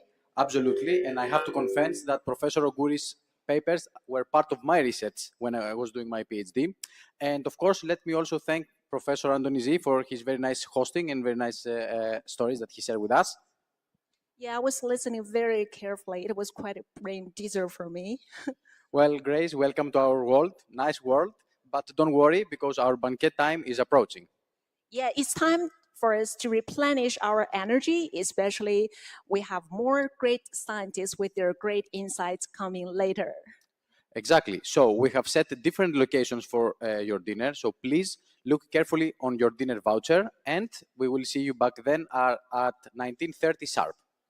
Yeah, 我们为大家设计了不同的餐区，请大家仔细查阅手中的餐券。按我们的餐区就餐，19:30我们准时回来。Thank you very much. See you later. Is us. One blue dot. For centuries, we have questioned. What's the most fundamental element of the matter structure? Where it's coming from? What's the beginning? Why there are so much more matter than the antimatter in our universe? So far, the question is not yet answered clearly. I'm very curious. I want to know. I want to learn about things. I want to answer. These questions have inspired generations of particle physicists to discover and push the limits of science. In 1950, China became part of this endeavor. Since then, at the Institute of High Energy Physics, her most brilliant scientists have dedicated their lives to this journey. With thousands of scientists and researchers, IHEP has been pushing the boundaries of particle and astrophysics. Particle physics is a field that is trying to answer the most fundamental question about what everything is made of. Our focus are in two directions. One is we try to understand the physics beyond the standard model. Secondly, we try to understand the universe by looking for X-rays and also the cosmic rays, so that we can understand the extreme phenomena in the universe. To study these fundamental units of the universe, IHEP has put a lot of effort into state-of-the-art facilities, such as the Beijing Electron-Positron Collider at the heart of China, which discovered a new particle. The Large High-Altitude Air Shower Observatory and the Hard X-ray Modulation Telescope were created to detect cosmic rays further than we can ever imagine. In Dongguan, IHEP built the first pulsed neutron spallation source in developing countries to study the microstructure of materials. The Daya Bay Reactor Neutrino Experiment, built in Shenzhen, provides new insights into the behaviors of neutrinos, one of the most abundant particles in the universe, and one that's likely responsible for making us. Those important discoveries opens new area for studying neutrino physics.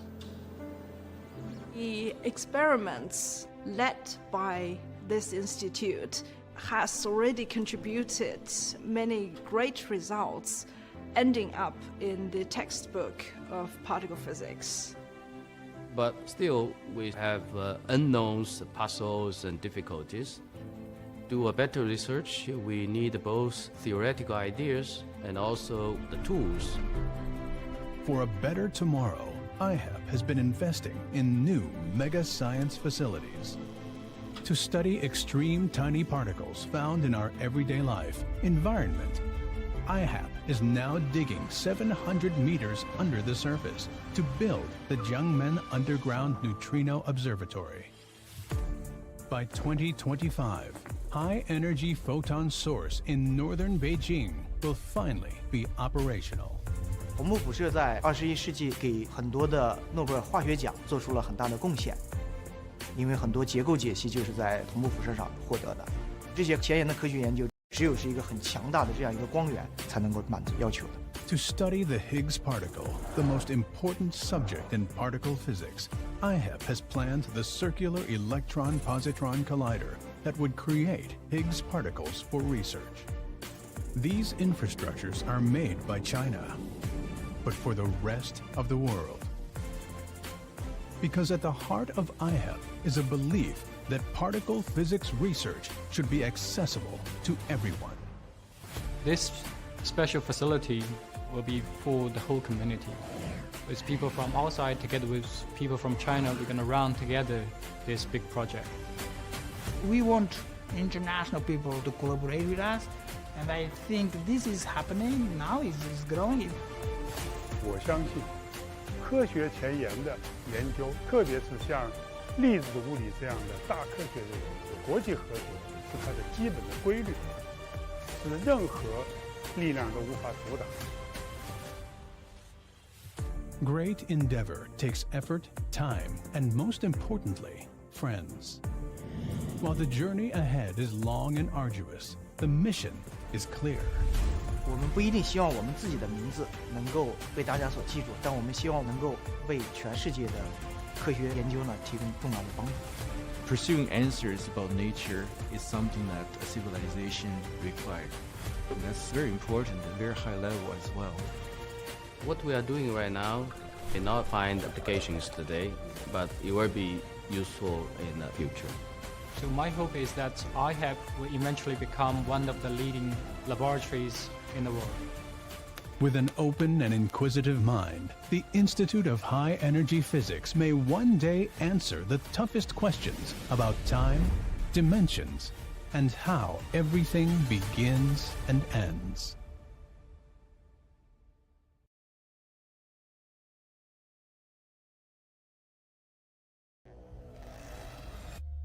This is us. One blue dot. For centuries, we have questioned. What's the most fundamental element of the matter structure? Where is it coming from? What's the beginning? Why there are so much more matter than the antimatter in our universe? So far, the question is not yet answered clearly.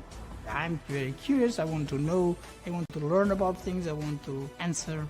These questions have inspired generations of particle physicists to discover and push the limits of science.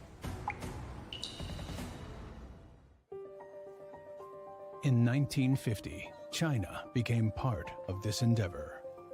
Since then, at the Institute of High Energy Physics, her most brilliant scientists have dedicated their lives to this journey. With thousands of scientists and researchers, IHEP has been pushing the boundaries of particle and astrophysics. Particle physics is a field that is trying to answer the most fundamental question about what everything is made of. Our focus are in two directions. One is we try to understand the physics beyond the standard model. Secondly, we try to understand the universe by looking for X-rays and also the cosmic rays, so that we can understand the extreme phenomena in the universe. To study these fundamental units of the universe, IHEP has put a lot of effort into state-of-the-art facilities, such as the Beijing Electron-Positron Collider at the heart of China, which discovered a new particle. The Large High-Altitude Air Shower Observatory and the Hard X-ray Modulation Telescope were created to detect cosmic rays further than we can ever imagine. In Dongguan, IHEP built the first pulsed neutron spallation source in developing countries to study the microstructure of materials. The Daya Bay Reactor Neutrino Experiment, built in Shenzhen, provides new insights into the behaviors of neutrinos, one of the most abundant particles in the universe, and one that's likely responsible for making us. Those important discoveries opens new area for studying neutrino physics. The experiments led by this institute has already contributed many great results, ending up in the textbook of particle physics. But still, we have unknowns, puzzles, and difficulties. To do a better research, we need both theoretical ideas and also the tools. For a better tomorrow, IHEP has been investing in new mega science facilities. To study extreme tiny particles found in our everyday life, environment, IHEP is now digging 700 meters under the surface to build the Jiangmen Underground Neutrino Observatory. By 2025, high-energy photon source in northern Beijing will finally be operational. 同步辐射在21世纪给很多的诺贝尔化学奖做出了很大的贡献，因为很多结构解析就是在同步辐射上获得的。这些前沿的科学研究，只有是一个很强大的这样一个光源，才能够满足要求的。To study the Higgs particle, the most important subject in particle physics, IHEP has planned the circular electron-positron collider that would create Higgs particles for research. These infrastructures are made by China, but for the rest of the world. Because at the heart of IHEP is a belief that particle physics research should be accessible to everyone. This special facility will be for the whole community. With people from outside together with people from China, we're going to run together this big project. We want international people to collaborate with us, and I think this is happening now, it's growing. 我相信科学前沿的研究，特别是像粒子物理这样的大科学的研究，国际合作是它的基本的规律，是任何力量都无法阻挡。Great endeavor takes effort, time, and most importantly, friends. While the journey ahead is long and arduous, the mission is clear. 我们不一定希望我们自己的名字能够被大家所记住，但我们希望能够为全世界的科学研究呢提供重大的帮助。Pursuing answers about nature is something that a civilization required. And that's very important and very high level as well. What we are doing right now may not find applications today, but it will be useful in the future. So my hope is that IHEP will eventually become one of the leading laboratories in the world. With an open and inquisitive mind, the Institute of High Energy Physics may one day answer the toughest questions about time, dimensions, and how everything begins and ends.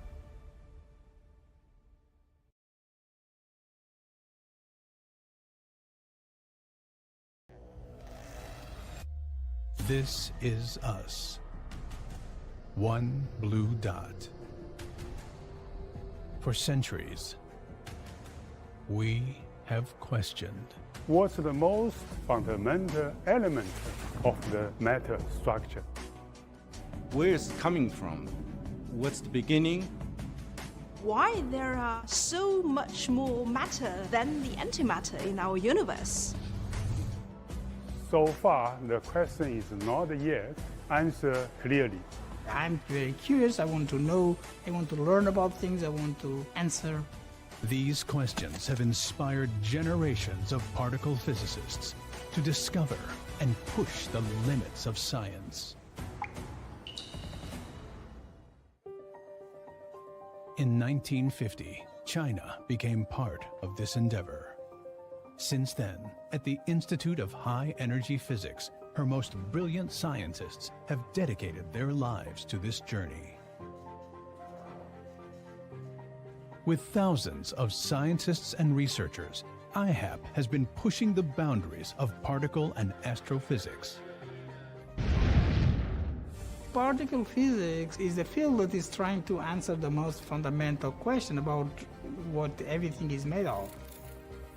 Our focus are in two directions. One is we try to understand the physics beyond the standard model. Secondly, we try to understand the universe by looking for X-rays and also the cosmic rays, so that we can understand the extreme phenomena in the universe. To study these fundamental units of the universe, IHEP has put a lot of effort into state-of-the-art facilities, such as the Beijing Electron-Positron Collider at the heart of China, which discovered a new particle. The Large High-Altitude Air Shower Observatory and the Hard X-ray Modulation Telescope were created to detect cosmic rays further than we can ever imagine. In Dongguan, IHEP built the first pulsed neutron spallation source in developing countries to study the microstructure of materials. The Daya Bay Reactor Neutrino Experiment, built in Shenzhen, provides new insights into the behaviors of neutrinos. One of the most abundant particles in the universe, and one that's likely responsible for making us. Those important discoveries opens new area for studying neutrino physics. The experiments led by this institute has already contributed many great results, ending up in the textbook of particle physics. But still, we have unknowns, puzzles, and difficulties. To do a better research, we need both theoretical ideas and also the tools. For a better tomorrow, IHEP has been investing in new mega science facilities. To study extreme tiny particles found in our everyday life environment, IHEP is now digging 700 meters under the surface to build the Jiangmen Underground Neutrino Observatory. By 2025, high-energy photon source in northern Beijing will finally be operational. 同步辐射在21世纪给很多的诺贝尔化学奖做出了很大的贡献，因为很多结构解析就是在同步辐射上获得的。这些前沿的科学研究，只有是一个很强大的这样一个光源，才能够满足要求的。 To study the Higgs particle, the most important subject in particle physics, IHEP has planned the Circular Electron-Positron Collider that would create Higgs particles for research. These infrastructures are made by China, but for the rest of the world.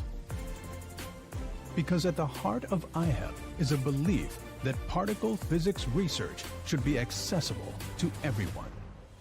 This special facility will be for the whole community. With people from outside together with people from China, we're going to run together this big project. We want international people to collaborate with us, and I think this is happening now, it's growing. 我相信，科学前沿的研究，特别是像粒子物理这样的大科学的国际合作，是它的基本的规律，是任何力量都无法阻挡。 Great endeavor takes effort, time, and most importantly, friends.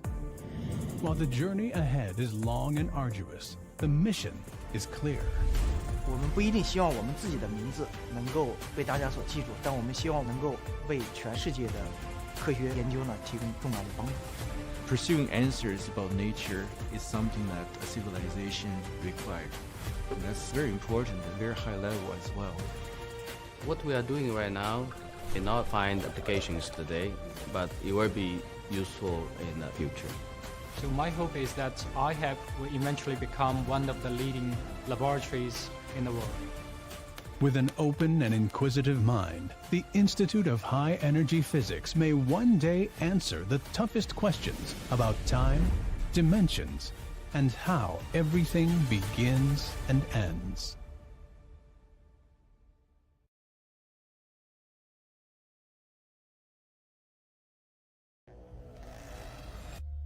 This is us. One blue dot. For centuries, we have questioned. What's the most fundamental element of the matter structure?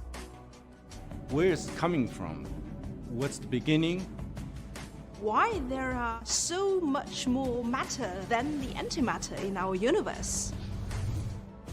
So far, the question is not yet answered clearly. I'm very curious, I want to know, I want to learn about things, I want to answer. These questions have inspired generations of particle physicists to discover and push the limits of science. In 1950, China became part of this endeavor. Since then, at the Institute of High Energy Physics, her most brilliant scientists have dedicated their lives to this journey. With thousands of scientists and researchers, IHEP has been pushing the boundaries of particle and astrophysics.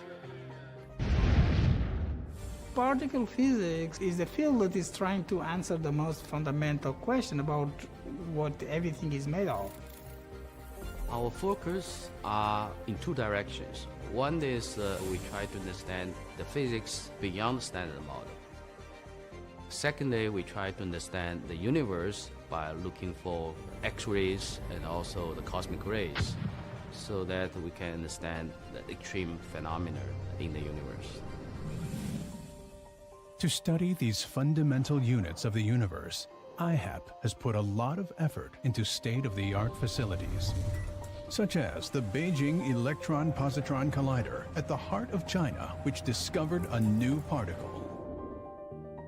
The Large High-Altitude Air Shower Observatory and the Hard X-ray Modulation Telescope were created to detect cosmic rays further than we can ever imagine. In Dongguan, IHEP built the first pulsed neutron spallation source in developing countries to study the microstructure of materials. The Daya Bay Reactor Neutrino Experiment, built in Shenzhen, provides new insights into the behaviors of neutrinos, one of the most abundant particles in the universe, and one that's likely responsible for making us. Those important discoveries opens new area for studying neutrino physics. The experiments led by this institute has already contributed many great results, ending up in the textbook of particle physics. But still, we have unknowns, puzzles, and difficulties. To do a better research, we need both theoretical ideas and also the tools. For a better tomorrow, IHEP has been investing in new mega science facilities to study extreme tiny particles found in our everyday life environment. IHEP is now digging 700 meters under the surface to build the Jiangmen Underground Neutrino Observatory. By 2025, high-energy photon source in northern Beijing will finally be operational. 红木辐射在21世纪给很多的诺贝尔化学奖做出了很大的贡献，因为很多结构解析就是在同步辐射上获得的。这些前沿的科学研究只有是一个很强大的这样一个光源才能够满足要求的。To study the Higgs particle, the most important subject in particle physics, IHEP has planned the Circular Electron-Positron Collider that would create Higgs particles for research. These infrastructures are made by China, but for the rest of the world. Because at the heart of IHEP is a belief that particle physics research should be accessible to everyone. This special facility will be for the whole community. With people from outside together with people from China, we're going to run together this big project. We want international people to collaborate with us, and I think this is happening now, it's growing. 我相信科学前沿的研究，特别是像粒子物理这样的大科学的国际合作，是它的基本的规律，是任何力量都无法阻挡。Great endeavor takes effort, time, and most importantly, friends. While the journey ahead is long and arduous, the mission is clear. 我们不一定希望我们自己的名字能够被大家所记住，但我们希望能够为全世界的科学研究呢提供重要的帮助。Pursuing answers about nature is something that a civilization required. And that's very important and very high level as well. What we are doing right now may not find applications today, but it will be useful in the future. So my hope is that IHEP will eventually become one of the leading laboratories in the world. With an open and inquisitive mind, the Institute of High Energy Physics may one day answer the toughest questions about time, dimensions, and how everything begins and ends.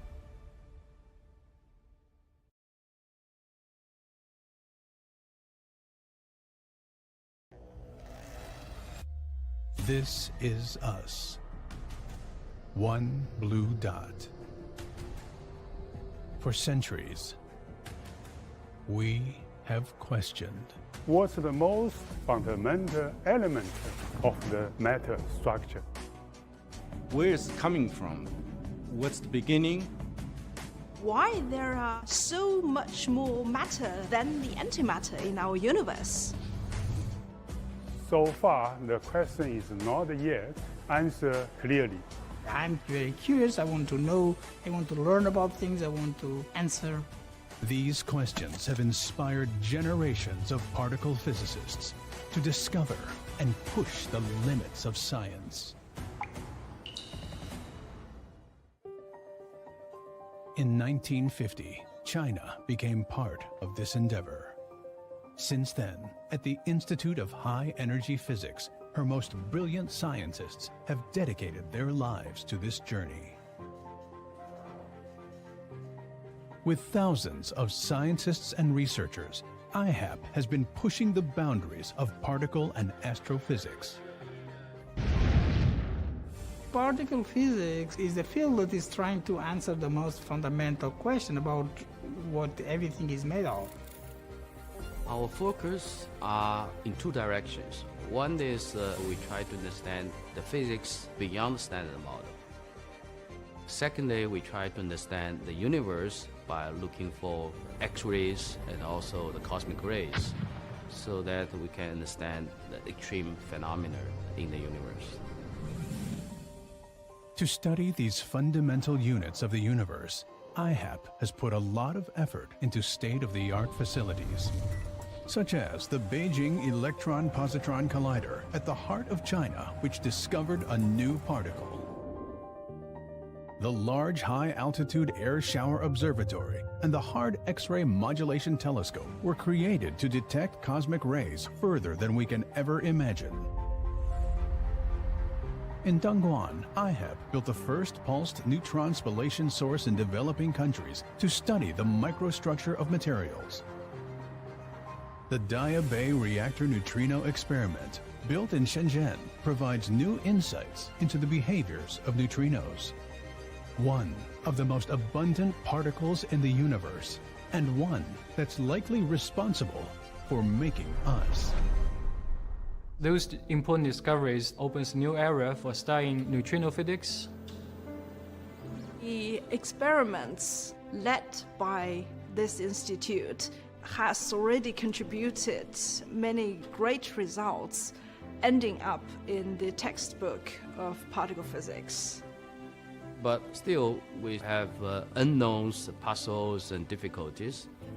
Do a better research, we need both theoretical ideas and also the tools. For a better tomorrow, IHEP has been investing in new mega science facilities to study extreme tiny particles found in our everyday life, environment. IHEP is now digging 700 meters under the surface to build the Jiangmen Underground Neutrino Observatory. By 2025, high-energy photon source in northern Beijing will finally be operational. 红木辐射在21世纪给很多的诺贝尔化学奖做出了很大的贡献，因为很多结构解析就是在同步辐射上获得的。这些前沿的科学研究只有是一个很强大的这样一个光源才能够满足要求的。To study the Higgs particle, the most important subject in particle physics, IHEP has planned the Circular Electron-Positron Collider that would create Higgs particles for research. These infrastructures are made by China, but for the rest of the world. Because at the heart of IHEP is a belief that particle physics research should be accessible to everyone.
Gentlemen, welcome back again.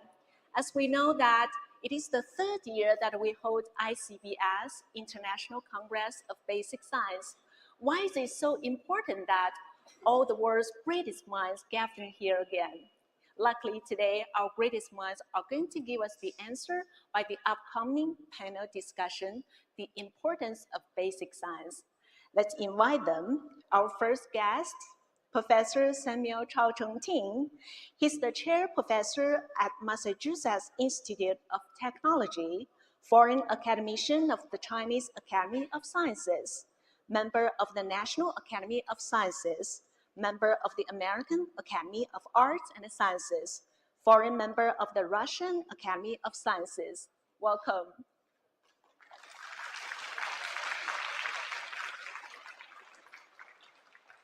Professor Steven Chu at Stanford University. He's the foreign academician of the Chinese Academy of Sciences, member of the National Academy of Sciences, member of the American Academy of Arts and Sciences. Welcome.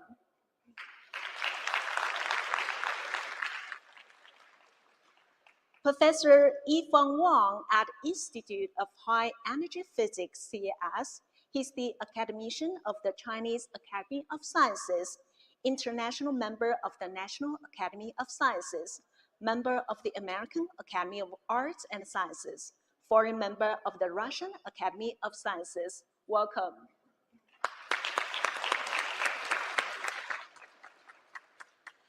Professor Hirosi Ooguri at California Institute of Technology. He's the member of the American Academy of Arts and Sciences. Welcome.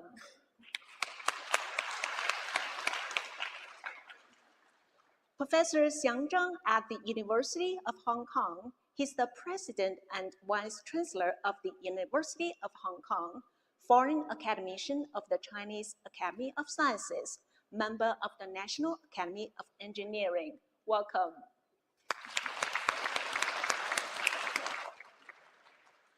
Professor Di Li at Tsinghua University. He's the chief scientist of FAST.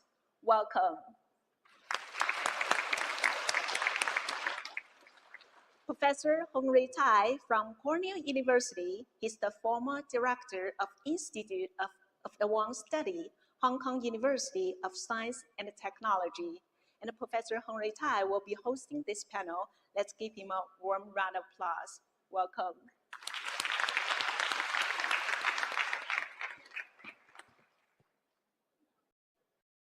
You can hear me? Okay. Happy that everybody's still here after a very nice dinner.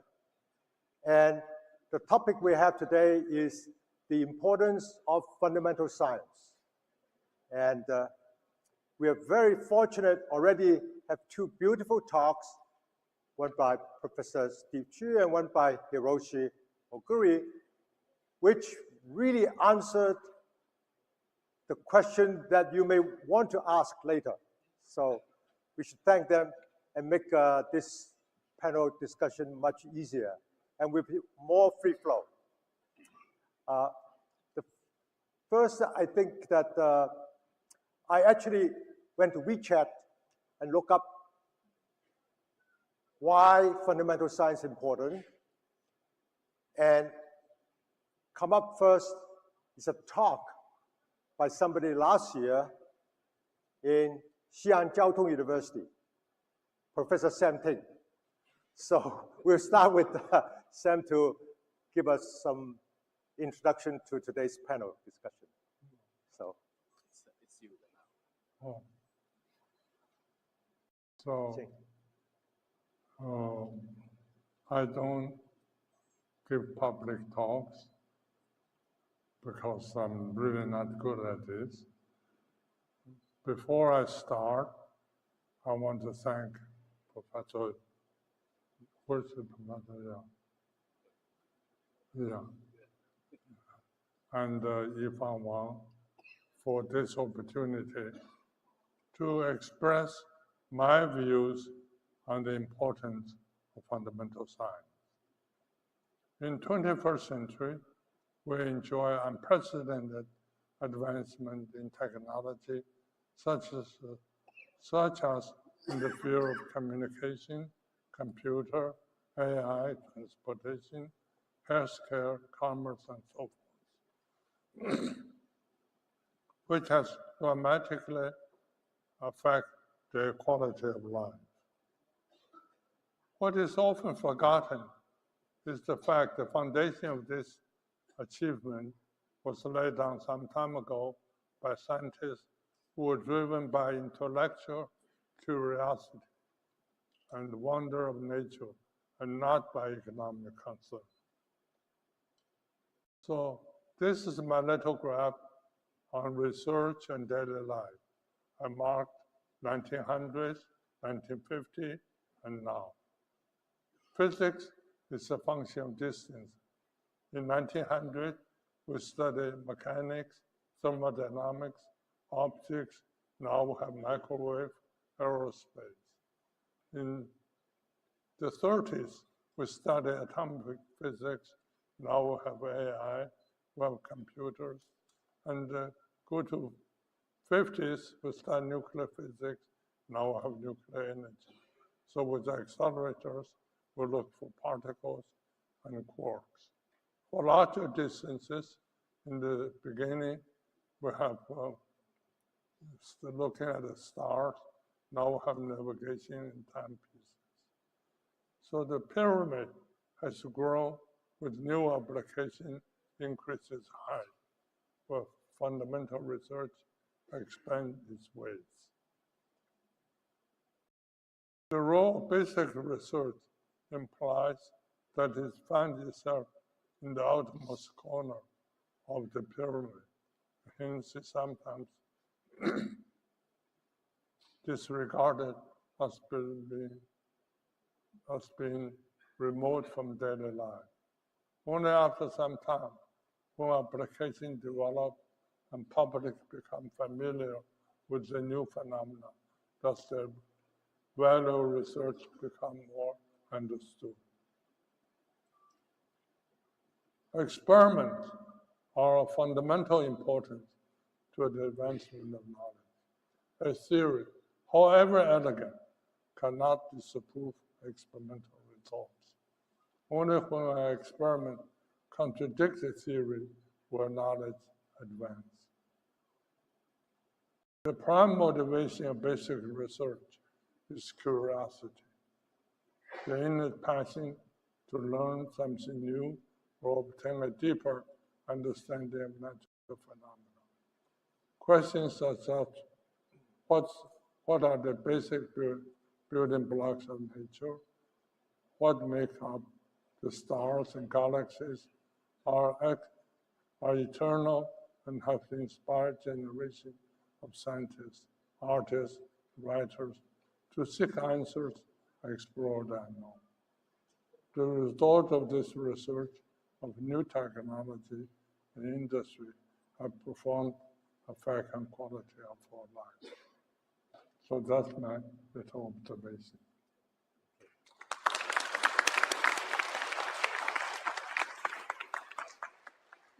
Thank you, Sam.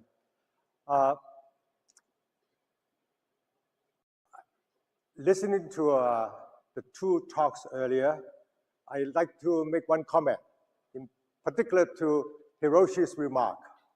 I think many of you may be discouraged by the fact that he said 1,000 years in order for us to solve the problem, and another 1,000 years in order to show it's correct.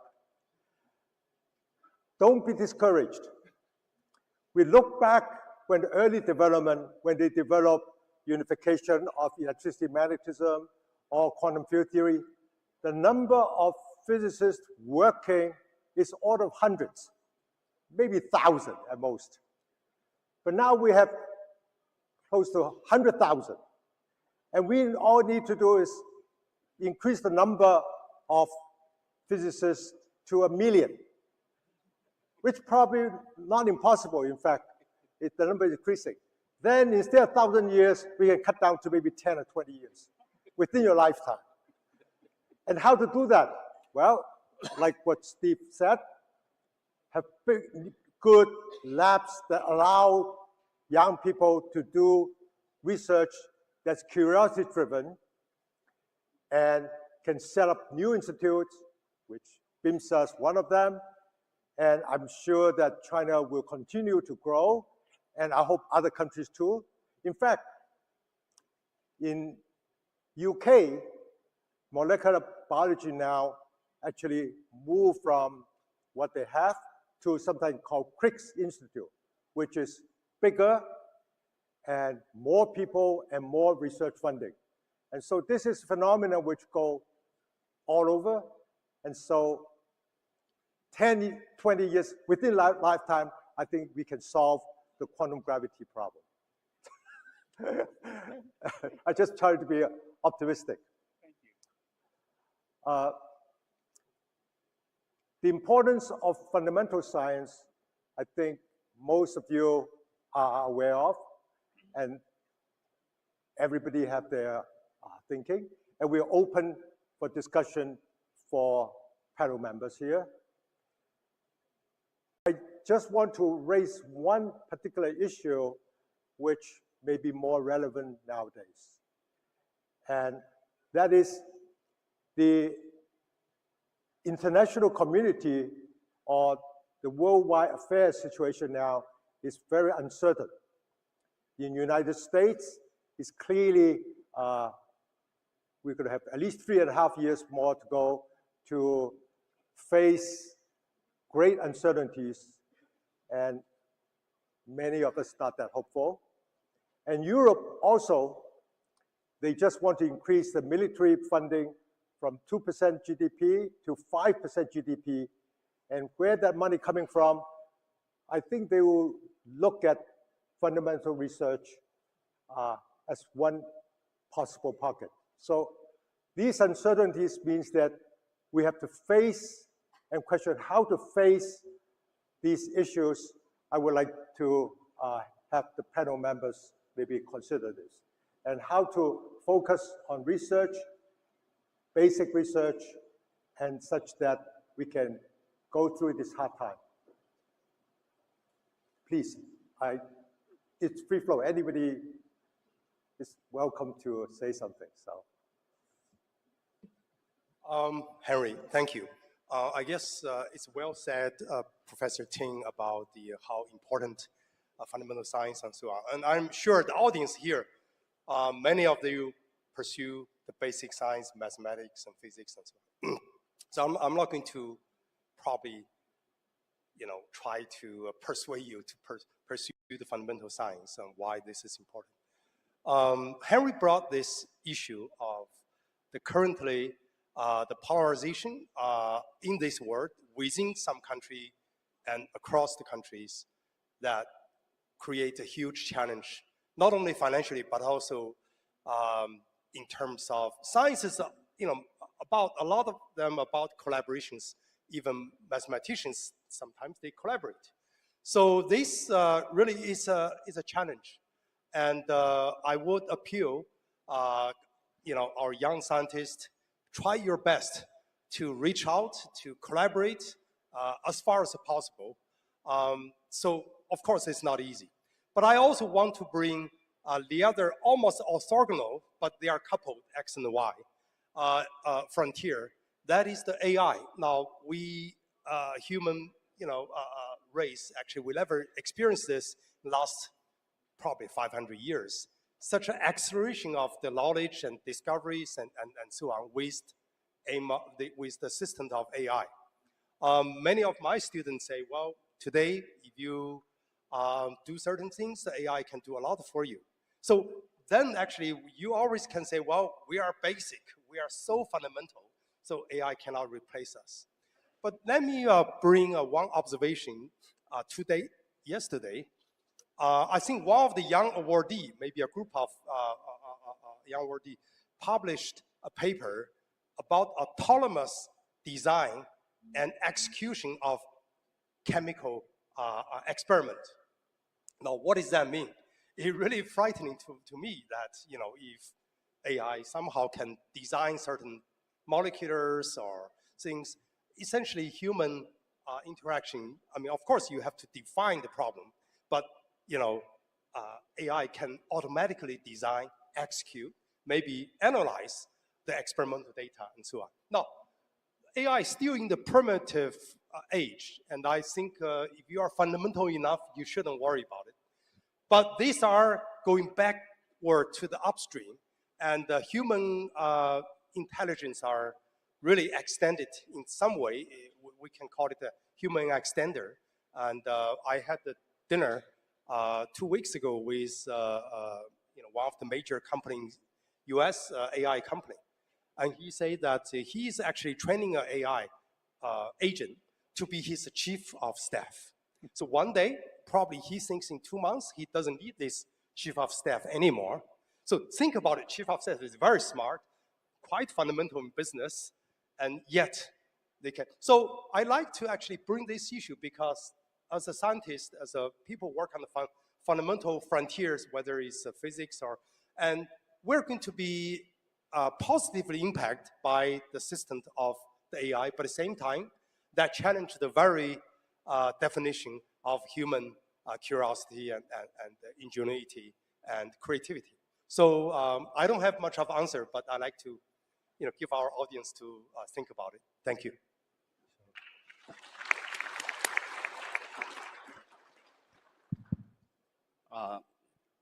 I can just make 2 comments. First of all, we should try to improve our communication skills within ourselves, also beyond our science community. For example, very often everybody say that our science are actually driven by curiosity. I think within our community, it's probably well understood. But beyond our community, sometimes people will argue, why should I pay our taxpayers' money for your curiosity?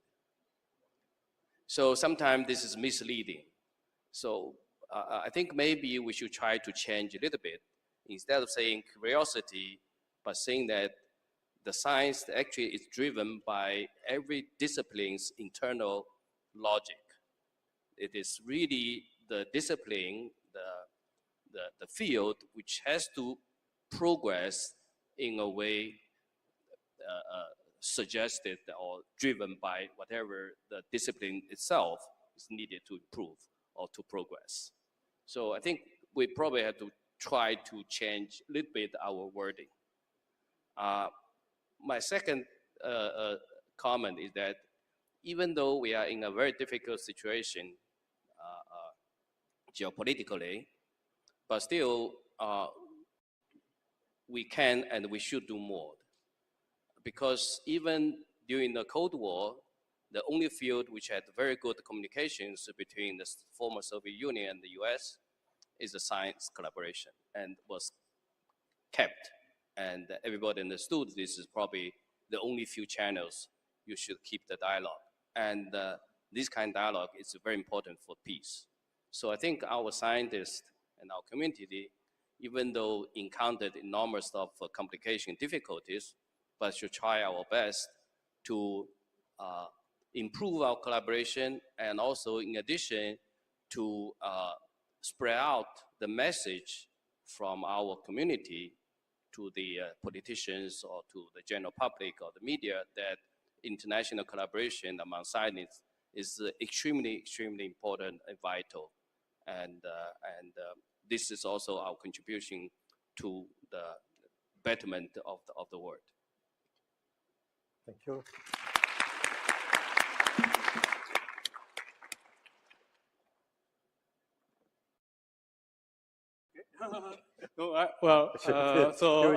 May I? So as it has been said earlier, we are in some sense talking to people who are already convinced. And so I don't have to tell you how important fundamental science is, because most of the people here are already bought into that. So I regard that one of the purposes of discussion today is to sharpen our logic. Namely, that when we go out and somebody else asks you why fundamental science is important, you'll be ready to come up with a very cogent answer. So with that in mind, I'd like to contribute 2 ideas. So for you to sort of explain why fundamental science is important. One is the following. So what we are doing is to expand human knowledge. We are expanding the boundary of known and unknown. So thousands of years, we have learned quite a bit about nature, but there are many, many more things to learn. And as we expand the horizon of our knowledge, horizon expands and more unknown comes in. And now, in order to stretch this horizon, new technologies are needed. New mathematical techniques are needed. New language has to be developed, but also engineering and technological advances are needed. So in some sense, the research of fundamental science inspires new development of technology in a way that ordinary industrial research would not. And this has produced lots of technologies that have actually improved human life. Just to mention a couple of them, the CERN, where thousands of scientists needed to communicate large amount of data, they developed a World Wide Web. And of course, that has really changed human life. Either positive or negative, you could say, but it did change, it had an impact on civilization. And also, there are many medical technology, the proton accelerator, etc., that has found application to medicine and saved many lives. And those would not have happened if we, human as a whole, didn't try to push the boundary of known and unknown. So that's one of the very tangible impact of fundamental research. And another thing that I mentioned, and this is related to the speech I gave, which is the importance of curiosity-driven research, which has already been mentioned. But in some sense, curiosity-driven research are also value-motivated. The researcher have looking for some valuable research. And so then you can ask, what are the valuable scientific research? And I gave partial answer to that question in my speech, which is where I quoted Henri Poincaré's book. And this actually resonates me very well because one of the reasons actually I have been fascinated by mathematical science in particular is that discovery we make has lasting impact. For example, the mathematical theorem, in some sense, is an eternal truth. And in addition, what Poincaré said is that you should look for science that has broad impact, not only the original aim, but have a lasting impact and eventually many areas. And often that leads to unexpected applications. And as I said in my speech, that application can include industrial application and application to improvement of life in unexpected way. And again, there are many historical examples going back to Maxwell's unification of electricity and magnetism leads to discovery of, for example, telecommunication and many other things. And so I think in some sense, the exercise of fundamental science is in this way stretch our stock of human knowledge. In some sense, these knowledge are like fossil fuel that we are in some sense, modern technological company are burning fossil fuel. And if we don't replenish this, then we're going to run out of fuel for the further development of human civilization. So that's another way that maybe we can make a case for the importance of fundamental science. Thank you. Thank you.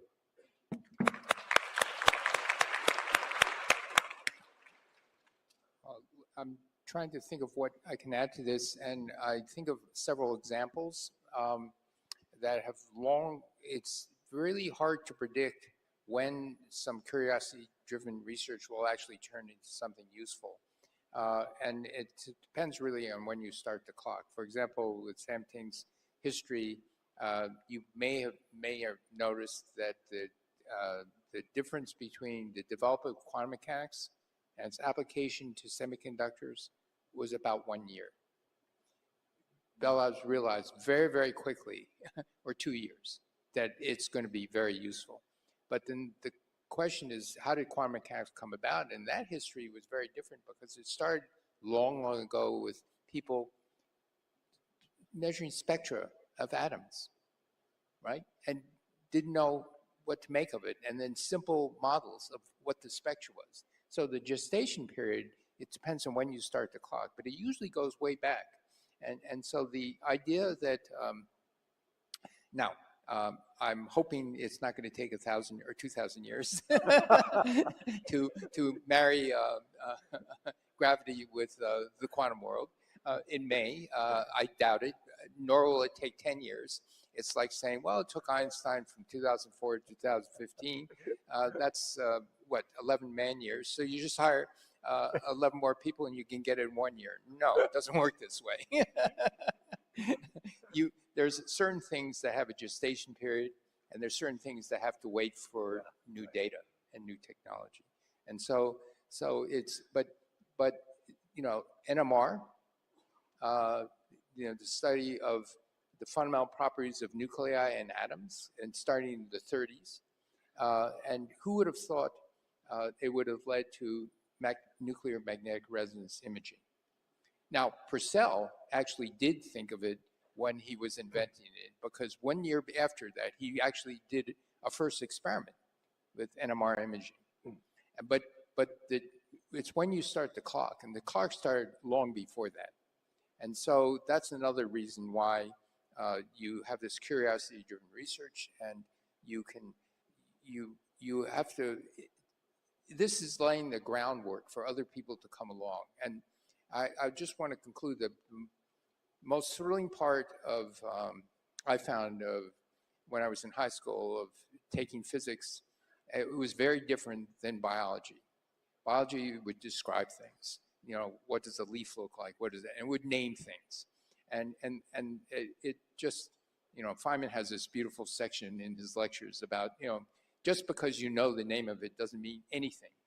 You don't understand anything. And the beautiful thing about physics is what you're searching for is a deeper understanding that becomes very cumulative. And it's not like measuring number of particles, you've run out of number of particles. No. There's, as you described, you're going for deeper and deeper understanding of what was going on.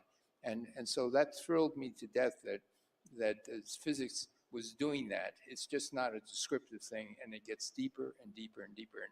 And each revolution has to incorporate the last revolution in that. And so it was thrilling for me to do that. I hope for you young people, you find it also equally thrilling that this is this cumulative knowledge based on ground rock stuff that is, and it's fundamental science. That's the foundation of the ground rock. Thank you.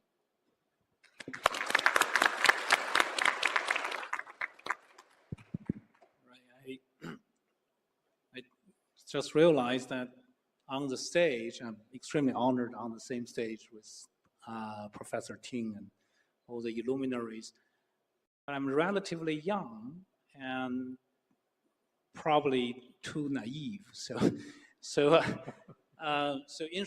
in response to Professor Tai's initial question, so under the current sort of change and uncertainties worldwide, I'm extremely optimistic about both the sort of job prospect for physicists in China and for the development of fundamental physics for the immediate future in general. So our telescope, the 500-meter telescope, is the largest antenna ever built. But it's a successor of another great science and engineering wonder of the 20th century built by Americans in 1963. That's called Arecibo. And the discovery from Arecibo won the Nobel Prize in Physics in 1993. And the reason that Arecibo got built is this great space race between Soviet Union and United States. In 1957, Soviet Union successfully launched the first man-made object to go around the Earth, that's Sputnik. And that so-called Sputnik moment spurred two immediate reactions. One is the establishment of NASA. Another is the funding of Arecibo telescope from this newly funded national agency called ARPA.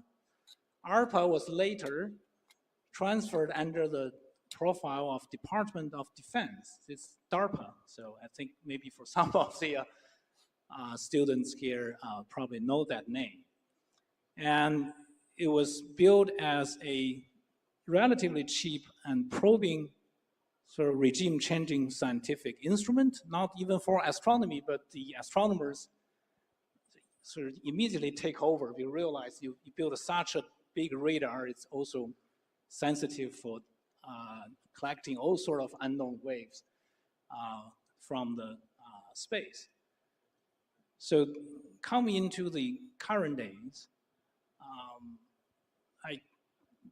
like the FAST telescope and our colleagues in Canada, in US, we keep finding unknown mysterious signals. We don't even know which part of the theory we should put into, like this extremely bright radio burst that is so bright it concentrated decades of solar radiation in 1 millisecond, and that's enough power to power the current global society for like 1 trillion years.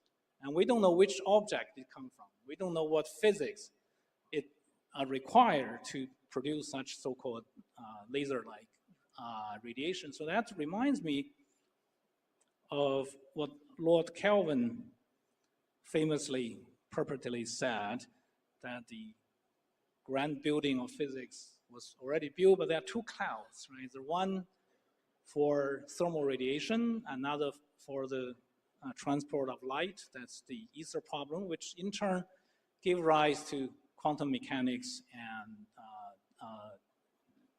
relativity theory. So that sort of goes into the modern physics we know.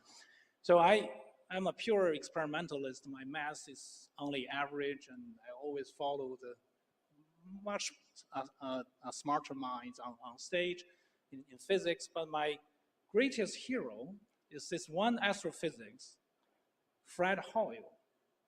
So at the time, there's a bunch of the astrophysicists try to figure out the energy source of the sun. So it has to be through nuclear fusion.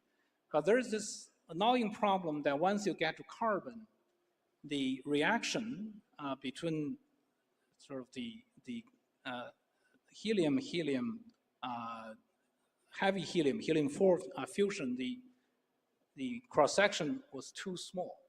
So Fred Hoyle has such a great insight. He said, well, instead of a two-body reaction, you can have a triple reaction, that's triple alpha process. So that overcome that hurdle and leading all the way to the make of heavy elements. But at the time, there's no observation and no experiment. So he went to Caltech to talk to Fowler, this great experimentalist. And Fowler agreed to do this experiment, but you cannot do fusion in lab, so they do fission. So the reverse is also true. So you can break up a carbon-12 into three alpha particles. And the most amazing part of that story is that they eventually measure the cross-section at, I think it's 4.8 MeV, which is very close to Fred Hoyle's just like intuition, because he just calculated this nuclear reaction. So that's sort of my goal, and sort of a goal of a lot of experimental physicists and astronomers in China, is that now there's not only FAST, there's also the InSight hard X-ray telescope operated by Professor Wang's High Energy Institute. There's the great cosmic ray experiment, the LASSO experiment. There is the Einstein probe. There is the Wukong satellite. So there's this collection of new experiments, and collectively we are finding so many new and mysterious phenomenon. I think someone much smarter than myself will come up with new physics, new theory. I used to think optimistically, maybe that's before the end of my lifetime. Now I'm even more optimistic. I think it's in the next 5 to 10 years, maybe with the aid of AI, like Professor Zhang just mentioned, we may be seeing some completely new regime that to solve, for example, origin of cosmic rays. And for example, we are in the process of confirming the existence of amino acids in the interstellar space, and that's through up the chain of nuclear fusion predicted and tested by Fred Hoyle. Thank you.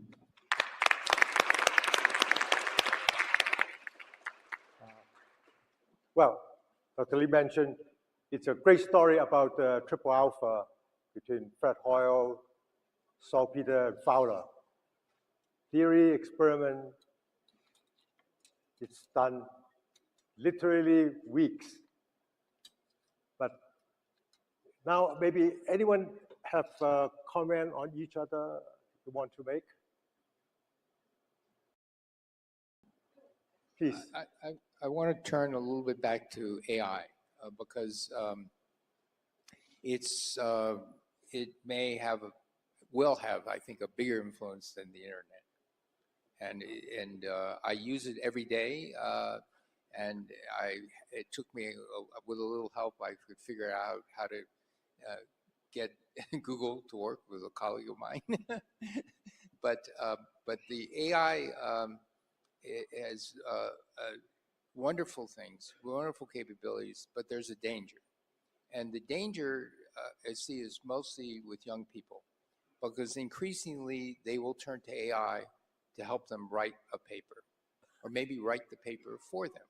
And they say, well, you know, we have to publish in English, and it's not my native language, but it's going to be more serious than that, because, you know, people whose native language is English, like in America or Great Britain, they're turning to AI. And my big fear is that in the act of writing, you're forcing yourself to think clearly and to order your ideas. Good scientific writing is the same as good writing in general. And as soon as you start to use this too much, you lose the ability to order your ideas. And if you become too dependent on AI, I'm a little worried that, as even for myself, that you get intellectually lazy. But now older people, they've had some habits, and so this is it. But I'm mostly concerned with younger people, and I watch students, especially undergraduate students and below, use it more and more and more, and they're forgetting. And so it's replacing writing, which is a discipline and how to think. And I'm very concerned about that. So just a comment, and I hope that you young people don't use it to write your papers. Thank you. Yes, please. I want to also address some of our young colleagues here, young students here. And for the senior colleagues, you have a job as a professor and a researcher, and so on. You are doing fantastic science. And, you know, funding may be a little bit sometimes worry, but generally career is there. But for a young student doing PhD or a postdoc, often in this part of the world, I would say, especially in China or Asia, people tends to parents and themselves say, well, you know, I'm doing science, I'm really like it, but after 5 years, I get a PhD, I need a job, right? And thus, you know that probably 20% of our PhD students will continue as a researcher or professor and so on, but 80% will do something else. All I want to say is, in fact, you choose this course for the next 5 years for your PhD or postdoc work. It will be a tremendous help in your later career, whatever you do. Maybe you're a banker. You know, I was visiting London early this year, and some of people told me that the banking industry in London likes to hire scientists because they think deeper, and maybe they need a little bit 6 months training of the business, but when you put them into work, they think deeper, clear, and so on. So there are all of these trainings at very superficial level gives you a huge advantage later on in life as well. I also like to bring the other aspects I personally find is interesting is a personal fulfillment or enjoyment. Now, you may say, well, I'm doing a really cool experiment. From that, I draw the enjoyment. But at the same time, it reflects some of the daily life as well. I mean, some of you probably if you're driving in the road in the raining day, you brake it, you brake earlier and so on. Now, some people, without learning the physics, they know that's instinct. They drive long enough, they have instinct.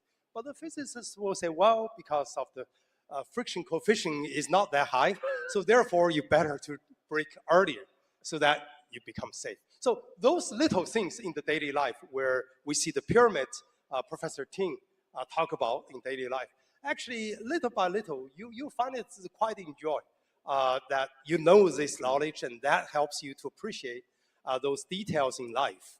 And so I found it quite interesting. Now, of course, many of you still say, well, I need a job. And of course, this is after you get a job and you still can. So those parts, I think being a scientist, whether physicist or chemist, a mathematician, you do have that really intellectual enjoyment afterwards as well. Thank you. Thank you.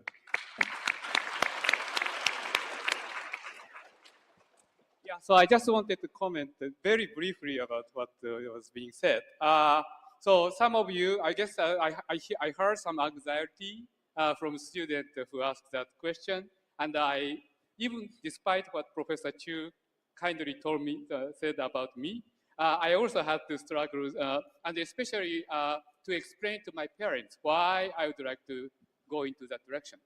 My parents both my parents did not go to college, and so they didn't have any idea of what academic life is like and what research life would be like. And so when I was in high school, they expected me, I was good at math and science, so they expected me to go to medical school. And I had to explain to them that why you can have meaningful life if you go to science, and there can be a career you can build up. And I felt that it was actually extremely good exercise for me, that I was able to internalize why I want to do this and what kind of plan I have. And so for those of you who have sort of concern about this, this might be one of the exercises that we want to do, that why reflecting on why you want to do it, why is it important? Why do you think you can have a meaningful life by going to science? And for me, this was a very helpful exercise. And so the other thing, which also I want to mention related to this, I keep track of my former students and where they have gone. And half of them have remained in academia, and they now have tenure track or tenure position in prestigious university. But half of them went to industry, and they are all successful. Many of them are much more money than I do. And one of the reasons that happens is that this process of getting doctor's degree give you very precious experience of producing something valuable from nothing.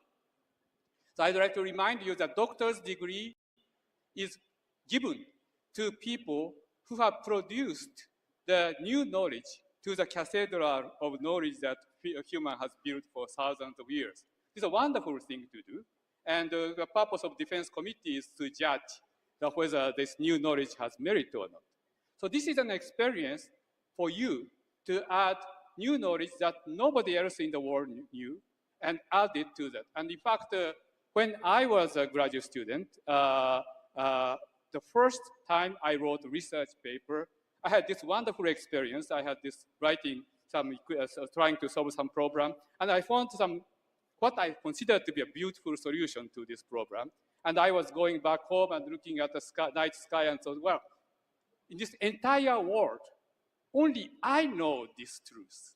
And so I hope that some of the students who are interested in going this direction will have this experience.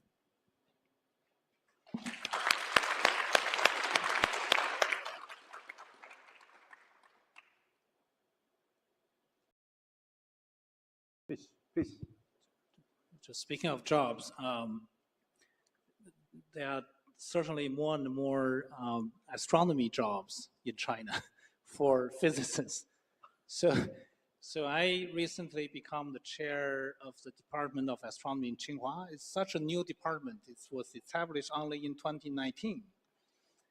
And before year 2000, there are only 2 departments of astronomy in China. Now it's close to 20.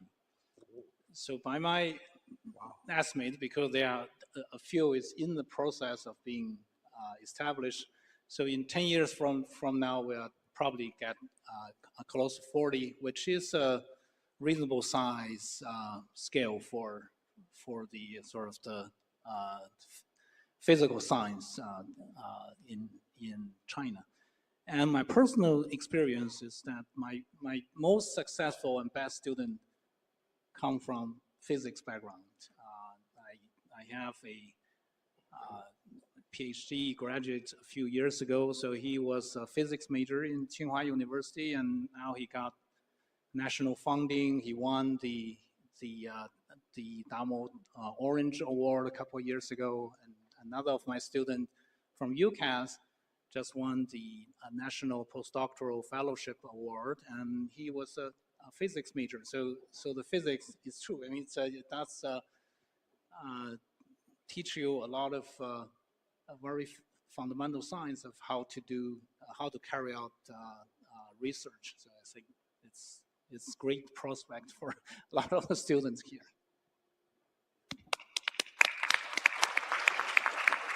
I just want to endorse that statement.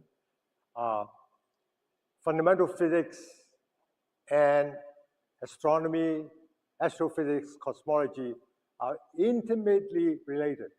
So many particle physicists have moved to astronomy, cosmology, astrophysics. And then the knowledge is very, very transferable. And I'm very happy that now there's 20 Department of Astronomy in China. There will be more, so you should think about that direction as well. And it's very exciting physics to do there just as well.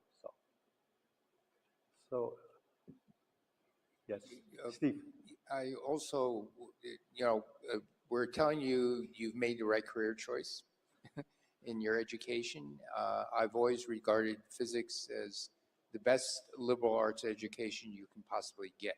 And so you think to yourself, what, liberal arts? I said, no. What the best liberal arts education is an education where you have the ability to say, I want to learn something, and I have enough confidence to teach myself this.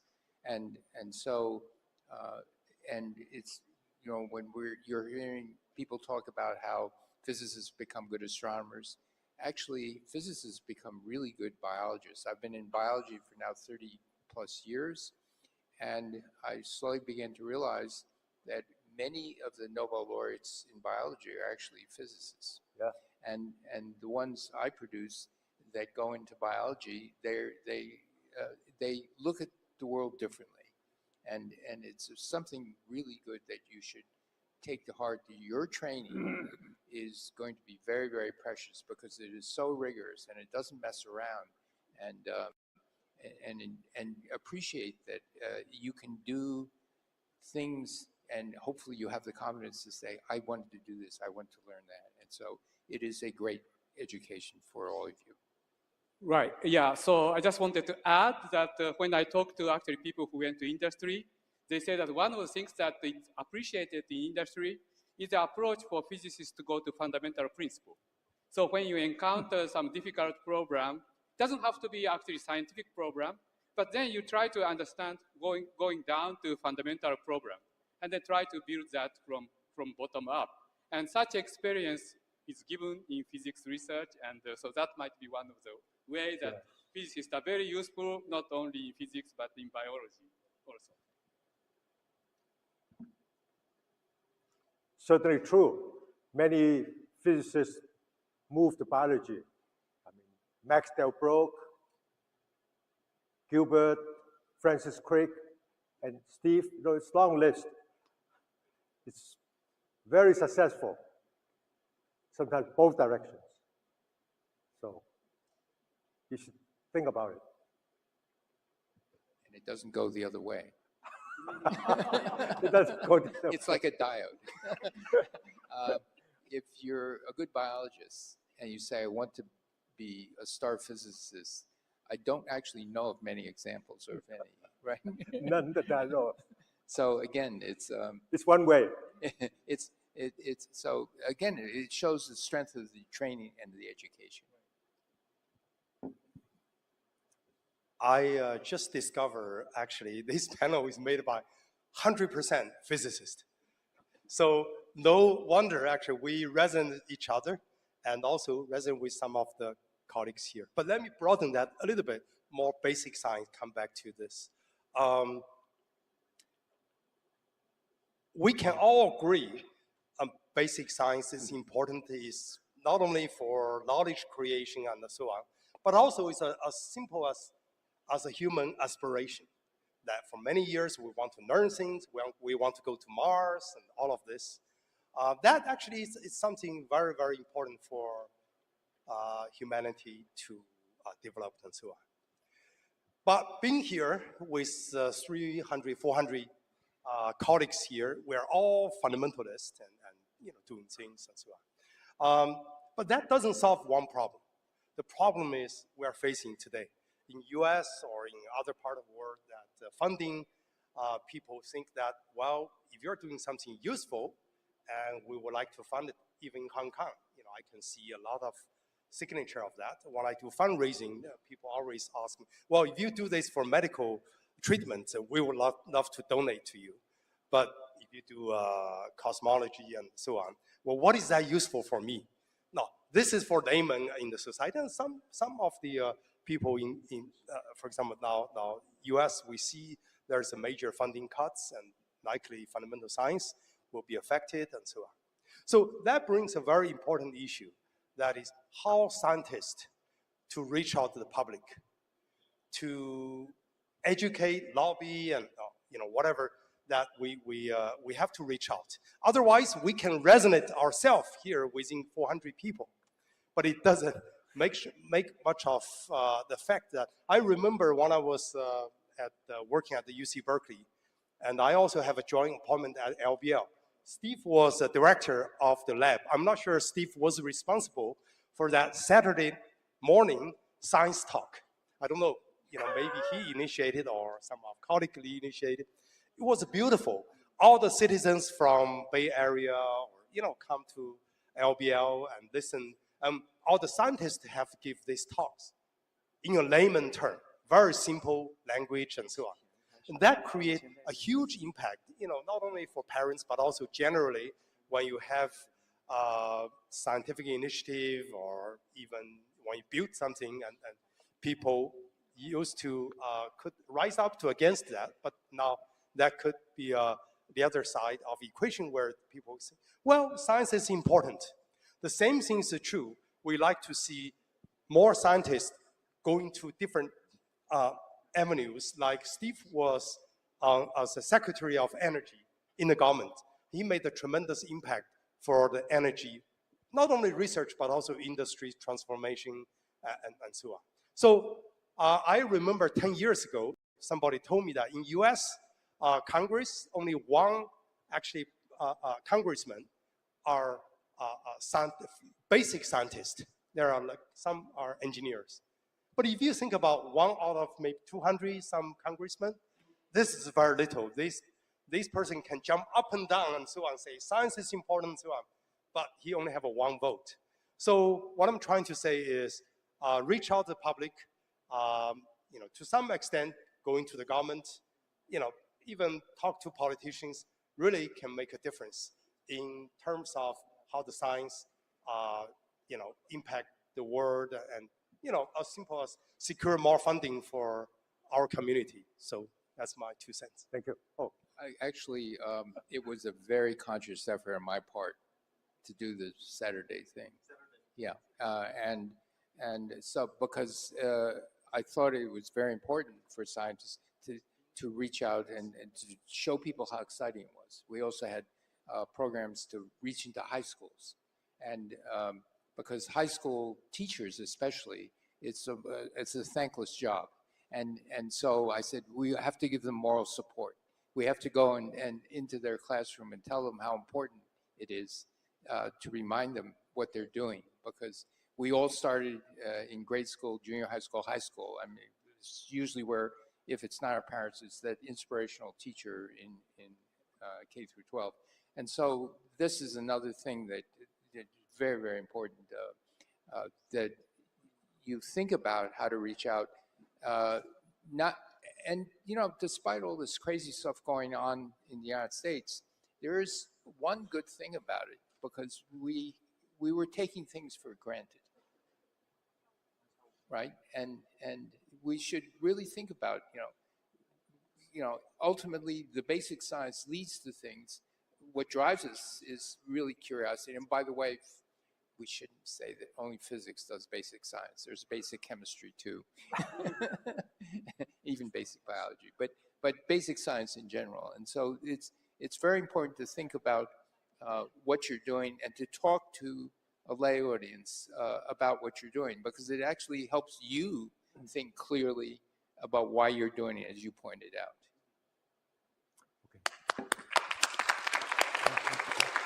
Oh. I'm wired. It's okay. You're automatic. Yeah, this is a very impressive discussion between physicists and biologists reminded me an equally important issue, whether you want to be a theoretical physicist or an experimental physicist. When I was in graduate school, I had very good grades. Like all the people who has good grades want to do theoretical physics. So I started with Otto Laporte and with Ken Case and with George Uhlenbeck. One day, Uhlenbeck got all his students in his office, have a tea together. He said, if I would do my life again, over again, I would be an experimentalist rather than a theorist. Uhlenbeck is a very well-known physicist, so I was quite surprised. I started with him for about 4 months. I asked him why. He said, average experimentalist is useful because you always measure something new. Every theorist is not. That was his sentence. He said, you can count on your finger. You can less than 10 physicists in 20th century who really made a difference. So after this little conversation, I took a walk in the garden and then went back to see him. I said, you're right, I'm leaving you. And so when I went to Berkeley to do my PhD degree, I know absolutely nothing about experimental physics. I don't know a coincidence circuit or diode, but you quickly learn. Often people think incorrectly, if you know how to use your hand, you should be experimentalist. That's certainly not true. Most of the, in fact, all the Nobel laureates I know in experimental particle physics all knows a great deal about theory. For myself, before I start an experiment, I always go to see Steve Weinberg, whom I've known for years, and Richard Feynman, and also Panofsky. I talk to them, listen carefully, but seldom do what they say.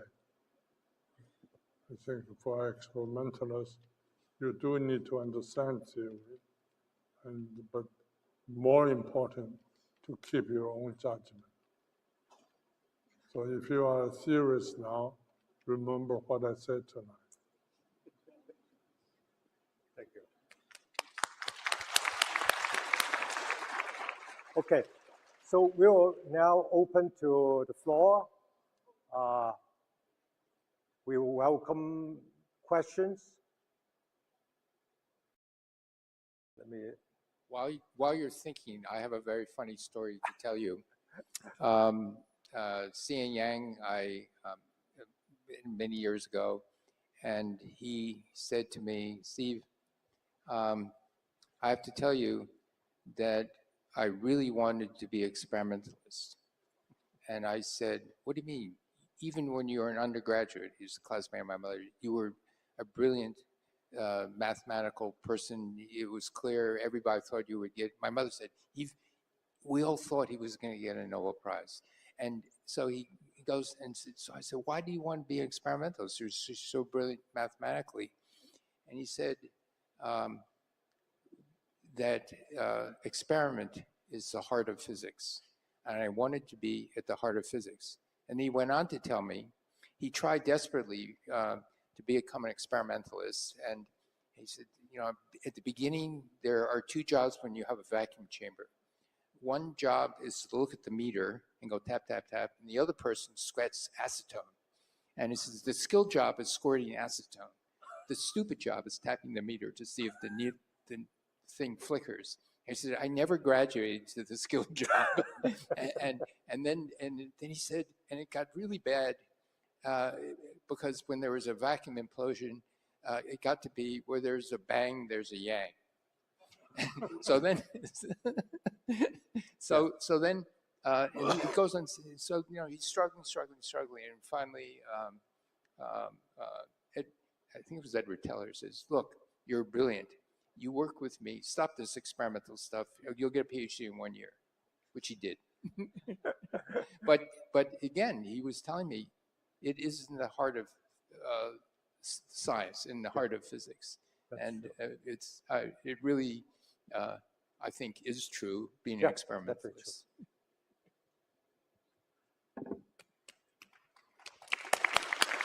Yeah, that's a question there. Yeah.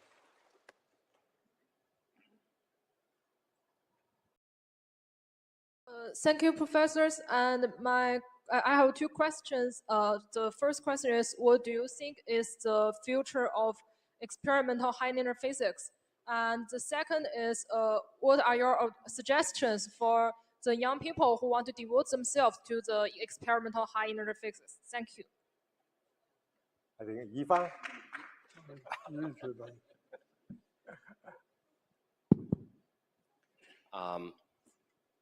If you look back the history, in 50s and 60s, we had a lot of experimental evidence, new particles, and we don't have a theory. So that was a golden time for theoretical physics student, and you can contribute to the establishment of the standard model. And indeed, many people made their achievements. After that, of course, we had a lot of experimental, very important discoveries, but many of them are actually to prove that the theory is right. And we kind of follow the habit that every experiment have to come up with a theory prediction, and then you try to prove it. This is true up to 2012, when Higgs was discovered. Now we end up no new theory to tell us exactly what to do next. But of course, you cannot think that the future is over, that if you don't have a theory to tell you what to do. Indeed, this is the other way around. When you have no theory to tell you exactly what to do, that's your time as an experimentalist. And indeed, I think in the future, it is the time for our experimentalists to tell the world what is the next level of the physics, new physics. So, of course, this is just general kind of ideas, and you have to look down, and there are several major portals for the new physics. I think Higgs is one, neutrino is one, and dark matter, dark energy, and astrophysics is another one. Of course, does not exclude many other portals. I think it is actually up to experimentalists to come up with the idea of what's the next. And I think we are roughly, let's say, around we are very, very similar to the year of 1560, but some kind of reverse kind of situation. There we have no theory, and now we have no experiment. So I think it's a golden time for us. Okay. Actually, we've heard about end of physics many times in the past century, so don't worry. The future is still ahead of us. Next question, we have one more. Yeah, sure. Yes. Hello, professors. I want to ask, what is the boundary of using AI, and in what extent can AI help us to research the physics?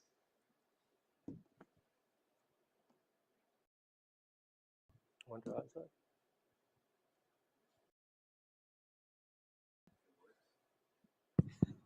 The question was, I think, to what extent can AI help physics? I don't want to do all the talking, so you can answer, and then maybe I chime in. I don't have an answer, but I can tell you, 7 years ago when I left Berkeley, one of my students in my group told me that there are some people talk about if you have some, let's say, astronomy or whatever, if you have enough massive data, and AI may be able to draw that F equal to ma type of equation out. I was frightened. So that could be a possibility. That means actually there's something comparable to humans' ingenuity could come to the reality if the AI really are powerful and so on. But I haven't seen the evidence yet, but that's what my student told me 7 years ago, and I haven't checked anything. But that would be interesting for astronomy or high energy physics if there are massive data and a lot of experiment, and somehow AI Newton is behind it, and boom, there's something come out. Okay. Time is running out. Maybe one last question. Somebody, okay, urgent question, obviously. So. Thank you. I have a short question. I have just entered a PhD in grade 1. Many of my classmates, they have not continued education in physics. Maybe there are many young people here, but maybe only a small amount of us will continue in education, in the physics research, because maybe we have many options after we graduate. We can, as the Professor Zhang said, we maybe can go to some companies to make a fortune. We can go to research. We can go to financial, something like that. But I mean, what do we? How do we choose science? Because maybe only less than 1% of us enter the research can do some real important thing. Maybe we study for decades, but we didn't do something important. Yes, thank you. Okay, well, it's a very personal question. I think the answer depends on what you value in your life and what you want to achieve in your life. So then if ultimately what the question is, what makes you happy? Is earning more money makes you happy, or learning the truth of the universe makes you happy? So what makes some people happy? There is actually an answer to that question answered by Aristotle, actually. And so his answer is that the person becomes happy when that person fulfilled his or her capability. So the question is, what do you think is your capability? Is it understanding physics, doing research, or what is your passion? So that's the only question, that's the kind of question that each of us has to answer. Okay.